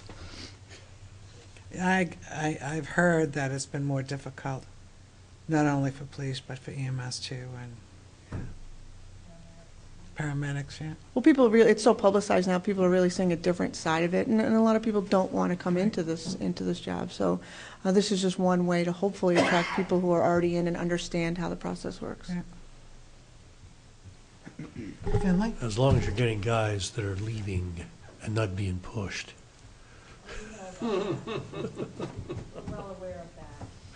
Finley? I was wondering, if, when somebody goes to the academy, if they do leave us early, do we have an arrangement that they have to pay back that academy cost? Not right now, we do not. Because other communities I know do have that. If you leave within 2 years, you have to pay back a prorated portion of the cost of the academy, and we definitely should look into that. We should. Because It is something that we've We've done that with discussed. the fire department. remember? Do- We're we fa- did, I didn't know that. We're fairly fortunate here because we are a larger department for the state of New Hampshire. So people are, they're generally they're attracted to the larger departments who, are a little busier and have certain, better things to offer. Not maybe better, but more things to offer. So we've been, knock on wood, fortunate when it comes to that. But it's always something that, today's ever changing, so we never know, when that will start to go the other way. Dan?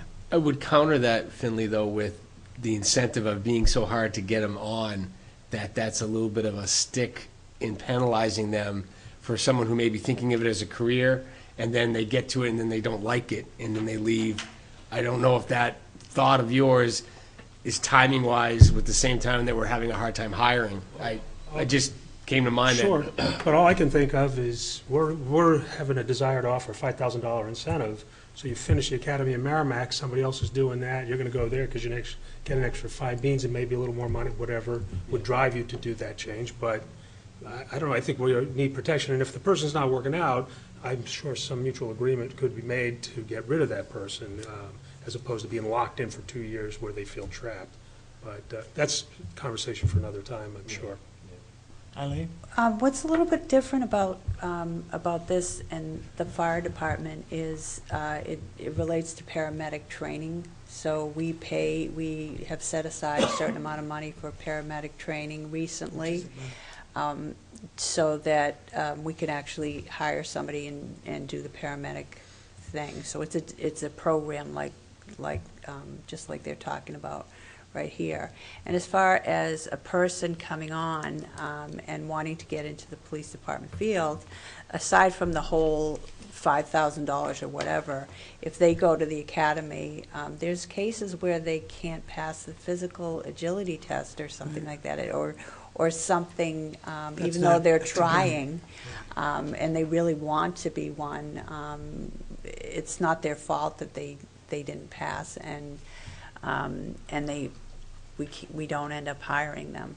So They wouldn't always for the academy because it wouldn't work out. That's what the program is in another community that I'm aware of, is that you pass the academy, you're now on board, whatever the agreement is between the union and so on, and if you decide, you know what, I can do better down in Nashua, and you head to Nashua, we're out 4 months of pay for you while you're tied up at the academy, plus the FTO time and everything else involved. And that's where that would come in. And again, if it's somebody that's not working out, I'm sure, I don't know how they deal with it elsewhere, but that's something that I'm sure would be made to work.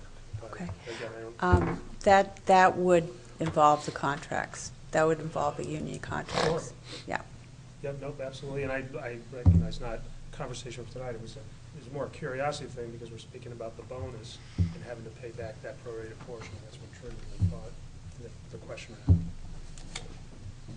It's worth a shot, isn't it? That's the way I'm thinking.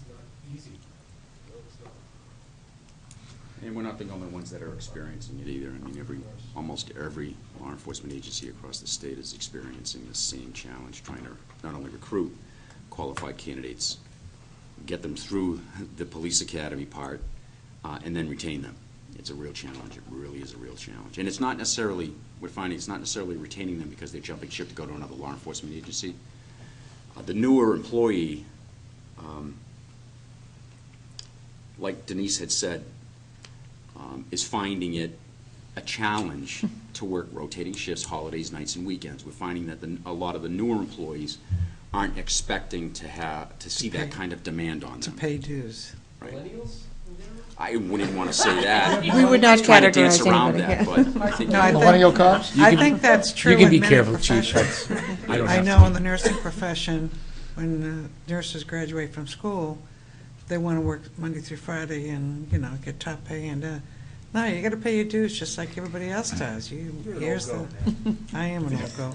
Even when I was young, But I'm also an old goat. even when I wasn't, I was. My wife worked third shift at CMC when she graduated from UNC, It UNH. is, I mean, yeah.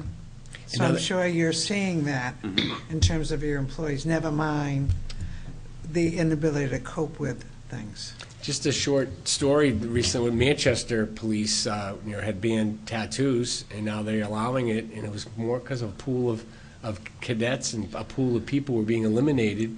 A lot of ex-Army guys or whatever service branch, but they changed that policy, and I think that one of the driving forces was a lack of qualified candidates, and the only thing that was being blackballed was a tattoo. You are So- seeing the requirements from New Hampshire Police Standards and Training Council that are going to start changing and not be as strict as they have been in the past. Right. And related to those kinds of things, rather Correct. than? and some background issues too.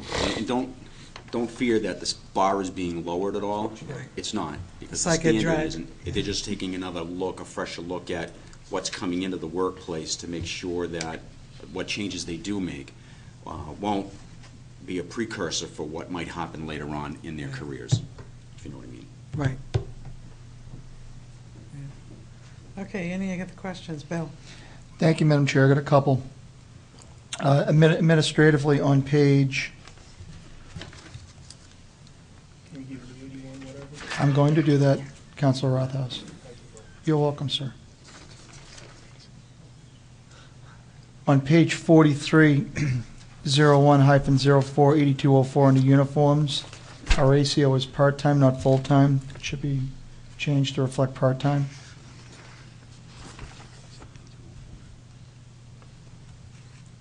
$82.04. 8204 on page 43.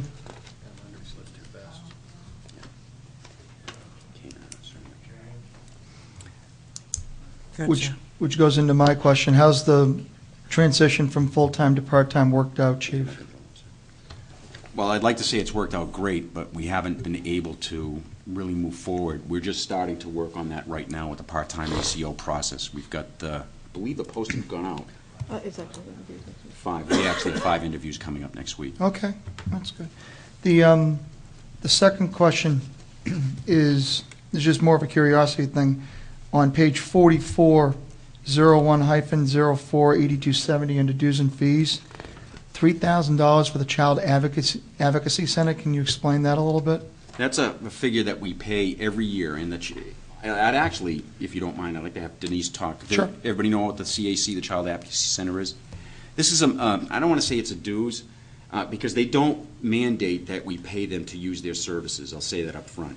What they do is they get very little money from the state, so what they do is they ask participating agencies in the counties where they work, Hillsborough County, to offer up some monies to help them do the job that they do. And Denise, do you want to talk a little bit about the CAC? Denise was actually on the board of the CAC for a number of years, so I think she's the expert in the field here. What it is, in 2007, Hillsborough County saw the need for victims of severe or any child sexual abuse and severe physical or emotional abuse to be interviewed by one forensic interviewer. And so what would happen in the past is the police, they would come to the place where the child was being assaulted and ask the same, ask questions, and they'd have to talk to a stranger in a uniform, and it was extremely uncomfortable for the victims.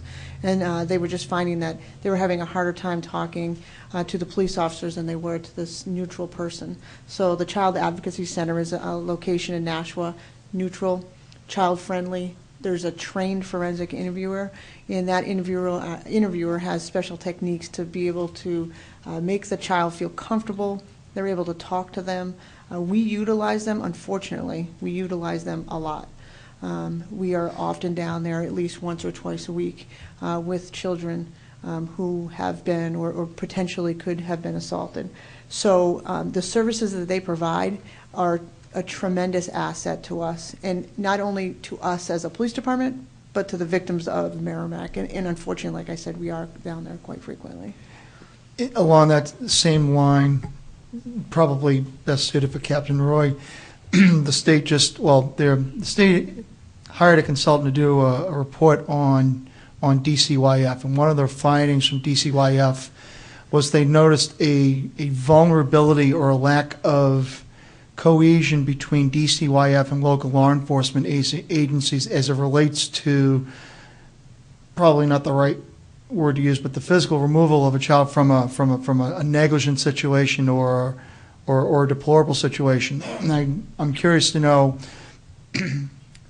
how have Merrimack's resources been taxed as a result of when you remove a child? Obviously, being a foster parent myself, you have to put them into a temporary foster parent situation. Sometimes you don't have somebody local, which means you have to transport the child across jurisdictional lines to a location. How often has that been your experience as it relates to some of the work that have occurred through CAC?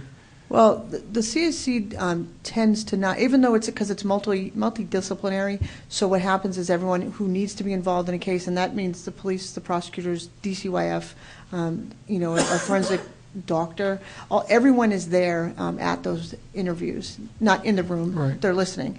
So because of the Child Advocacy Center, for situations where there is a requirement to remove a child from a home, which thankfully doesn't happen too often, but everyone is there and able to speak on their part of what we need to do. So, as far as us being tasked, we're fortunate. I mean, we do have a good working relationship with DCYF, who's not without their own, burdens that Right. they have. But because of the work that's channeled through the Child Advocacy Center for victims of sexual abuse, where the perpetrator is an in-home perpetrator, we do have the ability to work with the DCYF directly because of the Child Advocacy Center. So it's, if but for the grace of God, that's been extremely limited that a Merrimack patrolman has been forced into that kind of situation. Absolutely, and it's usually most of the time, unless it's off hours, Right. Which usually is the case because that's when things happen. But most of the time, it's done through court, so we're able to actually handle everything through a court hearing, so that way the officers, themselves are not required, because it's traumatic to go to a home and to have to remove a child from a home. So there are a multitude of steps before we actually get to that point. It has to be, pretty severe, and the perpetrator has to be in home with no ability to go anywhere else. Okay. I have a couple other questions, Madam Chair. Okay. Thank you. Either to you or to the chief. Obviously, Gunny's approaching retirement. We're training Dallas, and I didn't see, and that's self-funded. All that training that the new officer that's working with Dallas, that's through Merrimack Safeguard, because there was nothing listed as revenues, and there's limited stuff in here regarding the K-9 program. I just wanted to confirm that we're still treating that as a self-funded program. Yes and no. Okay. We are still having monies raised by Crime Line. They do a great job on Right. maintaining and subsisting the K-9 program. We also have monies put in there that we have been budgeted over the last 2 years, I believe. Dallas has completed his training, and he's slated, depending upon the availability, to go through drug detection training in the spring. It looks like at this point Gunny's going to slowly phase into retirement. But his ability to detect drugs is something that we still want to be able to leverage, to take advantage of. So he's still going to be available for those kinds of purposes. Per diem? Per diem. I think we'll have to figure out some kind of... Is Gunny going to have like a constable badge as opposed to a? We'll do something, I'm sure, to keep him locked in and authorized by law to work as an officer of the law. So we are, and we're actually going to be putting out a message to our citizenry and our friends who have been supportive of the whole K-9 program when Greg decides that it's time for Gunny to spend some time on the beach and Absolutely. enjoy himself. One last question on page 44, under maintenance building 01-04-8321. I see that you asked for an allocation of $45,000 and the town manager is requesting $15,000. Yes. And I'm just curious to know, what are some of the maintenance issues that need to be addressed at the police department that the council should be considering moving forward in future budgets? A large chunk of that money right now is earmarked for, we talked about the radio Right, I know. upgrades. Yep. A lot of that's going to be for the changeover of a room upstairs, which is currently, we use it as an equipment room for our Criminal Investigative Bureau. We're going to be taking that over and making that our electrical room, where all of our computer switches will be, our radio comparator will be, all of the radio system components will all be brought upstairs to get out of, for those of you that have been in our building, it really doesn't make a whole lot of sense, but our radio room and our computers and our switches and everything are in our electrical room right under all of the sprinkler heads. So if, God forbid, something should happen, we're kind of toast. So what we want to do is make sure that we have enough money available, and that's, we actually, the town manager brought it to our attention. That $45,000 was from last year's upgrades to the communications center itself. Okay. We don't need the $45,000 to do the building, say the room renovation. I mean, we work with Paul. We're still working with Paul and a contractor right now, and I think did the RFP go out recently? Or? Not yet, that's part of Okay. So we're working on that vein, and that's where that money, the lion's share of that money is going to end up going. Okay. And then the last question for Paul, just it's more of a curiosity kind of thing on page, again on page 44, 01-04-8250 for vehicle fuel. Just gas prices have been creeping up lately. You asked, well, there's a decrease of about $1,000. I know you do a lot of work with commodities and stuff like that. I just want to be assured that you're comfortable with that. We're comfortable with that. The other thing that we've been noticing with the police department is, since we got those Crown Vics off the road, the gas consumption has gone down considerably. Okay. So, yeah, we're looking at that. For us to hit that mark of $2.50, it would have to be almost $3 a gallon. Okay.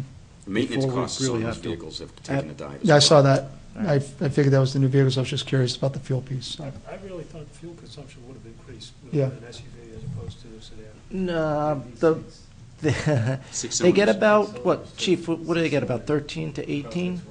A little higher than that, I think. Yeah, They're in the versus our 17 to whopping 19 4 to 8. range. Oh, we're talking the Crown Vics? The Crown Vics were Yeah, 4 to 8 about- miles an hour, a mile, a They gallon. were about 10 or 12 miles per gallon, when you factor in the sitting, the idling, and all that other stuff. Gallon. But these cars that we're using right now really are, for all intents and purposes, the same vehicle as the Interceptor, It's the same body, it's the same frame, the same drivetrain, the same everything, except they took an SUV body and stuck it on it. So we're looking at a 6-cylinder engine that has the output of, for all intents and purposes, sometimes those old V8s that we had sitting around. So as far as performance goes and reliability, it's still there.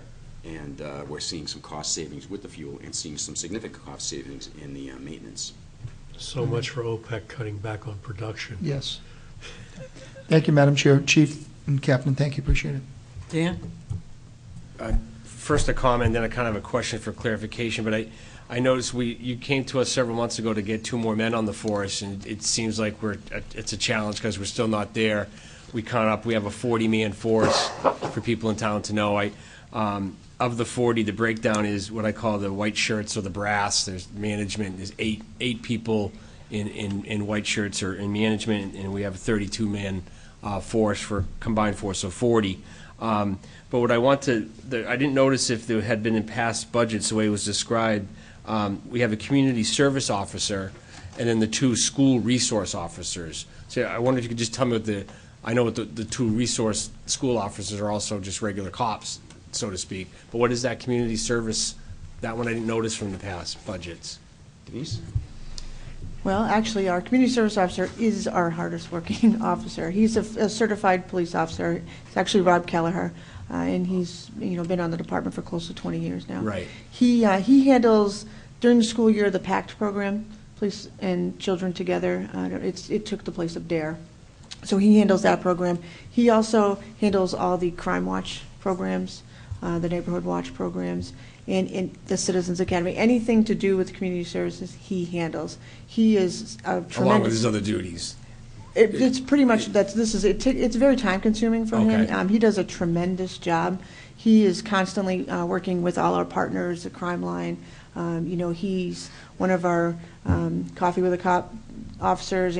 Everything that we do community service oriented, he has his hands in it, and he's extremely busy. So He sends a lot of community announcements out. he does, and that's one of his roles as well, to make sure that when we have anything going on in town, he has more contacts in his Outlook than I've ever seen anyone have, and he makes sure that every single person that would help, whatever it is, whether it's a program that we offer or things that we're looking for, Something's scams that are happening. happening in town. I mean, he gets all that information out.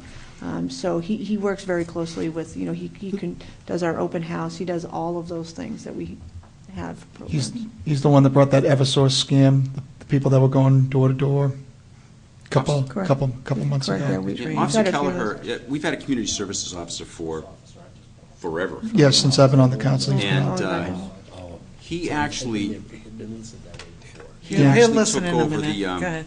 I was just going to say he actually took over the DARE program back years ago. Ron Ketchy, when he retired, they eliminated not you folks, the selectmen. Then I say eliminated. We were working to kind of constrain and downsize a little bit.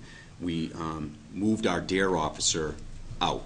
And we thought the best way to do that without eliminating the DARE program was to try to work with our community services officer to absorb the DARE program. The DARE program became a little problematic because in order to conduct a complete DARE program by DARE America, we had to do it 5 days a week, and it had to be so many hours a day and that kind of thing. It was very regimented. We worked very closely with Assistant Superintendent Mark McLaughlin to put together a PACT program, Police and Children Together, which really highlights the same kind of concepts that DARE does about peer pressure and substance abuse awareness, those kinds of things. So Robbie now works 2 days a week in the schools in addition to what he does for the community services piece. And we talk about community services. He's really I hate to use the term because he's really not, but he is our elderly liaison, our elderly affairs liaison. And I say that because he works with setting up the Elderly Services Fair every year. He works very closely with the elderly community, Meals on Wheels, and he works very closely with the folks from Elderly Services at the state of New Hampshire when we have, and lately we've had quite a few of. And it's not that he's elderly, he just works with Right. We've had quite a few referrals to the state to have folks come into town because a lot of folks live and they're homebound and they don't necessarily have the ability to get around. So when we come across them, and God forbid, looks like they may be in a situation they need some help, Robbie's the go-to guy, so he connects with them right away, and he also connects with elderly services and makes sure that there are any resources that are available to them, and connect with families of these individuals to make sure that they're not lost and fall through the cracks. So the community services officer position is, I don't want to say a catch-all, but like Denise said, he's the busiest guy in the department. He's the one who also, and you may have hit on it, he's the one who does all of the Operation ID programs. He'll go to the Home Depot on a weekend because they ask for somebody to come down and do fingerprints for the kids. He'll do bike rodeos. He's one of these guys, and God bless him, at the drop of a hat, he'll do just about anything that he can for anybody without a question. Yeah, he's really all that. Thanks for that. Well said. Any other comments or questions? Seeing none, let's move on to the details, which we have to make sure it's self-funded. This does not have an impact on the tax rate. And that is at the very end. It's like the fifth tab from the end. It's not numbered, but. Page 151. It's that other special revenue. Yes, other special revenue. Oh, okay, sorry. Page 151 is actually for the fire department, so it starts. EMS, yep. It starts at 153. Eileen, yes? You all set, so, Chief? Really nothing to Really, offer there's not much here, to say. other than when Paul and I spoke, we talked a little bit about what the anticipated needs were going to be moving forward for next year, and we really based it upon what we've seen over the last couple of years. There's been a little bit of a downturn because it looks like Asplin, which I think you probably have seen all over town, doing a lot of work for Eversource, cutting back the brush, is starting to get to the point where they're really wrapping up in Merrimack. They've been doing such a great job over the last couple of years, and knock on wood, hopefully we'll reap the benefit of having that cut back now. We won't see the power outages that we had been experiencing in the last few years. That $416,000 figure is pretty accurate, and I feel comfortable that we'll be able to accommodate any of the detail requests that come in over the next year with that figure. Okay, any other questions, comments? Seeing none, wow. Oh, Dan, I didn't mean to I had motivate that. you, Dan. The 50,000 for the administrative charge, is that just like broken down to, so if you had 100 requests, it's 100 divided by, does that 50,000 add up because of Paul? a certain number? No, there's a actual formula, because this is a self-reporting fund. There's a formula that takes some time, the chief, the administration over there to set up the details, finance to actually deal with the billing problems and things of that sort, legal problems. So there's a whole list of things that go into that figure, and you'll see that administration charge in the media fund, wastewater treatment fund, the revolving fund, which is, the new revolving fund has that charge. It's just to cover some of the additional costs that is put on the administration and departments to collect it. Payroll, HR, yeah, things of, everything that goes involved in the administrative side to have people to Paperwork be able to do needed. these jobs. No matter how many budgets you do, you learn something every year. Thanks. Excellent. Thank you very much, Chief, Captain. Thank you so much. Appreciate it. Thank you, Council, for an attentive and quick. You want to make a comment? No. Okay. We do have a regular, he looked like, no, he just looked like he did. Regular council meeting Thursday evening, and the next budget meeting is going to be January 19th at 6 p.m. here. Yeah, June. Thank you. Good night, everyone. Oh, do you want to adjourn? Motion to adjourn. All those in favor, say, motion made by Bill, seconded by Tom Mahan. All those in favor, say aye. Aye. Aye, 700.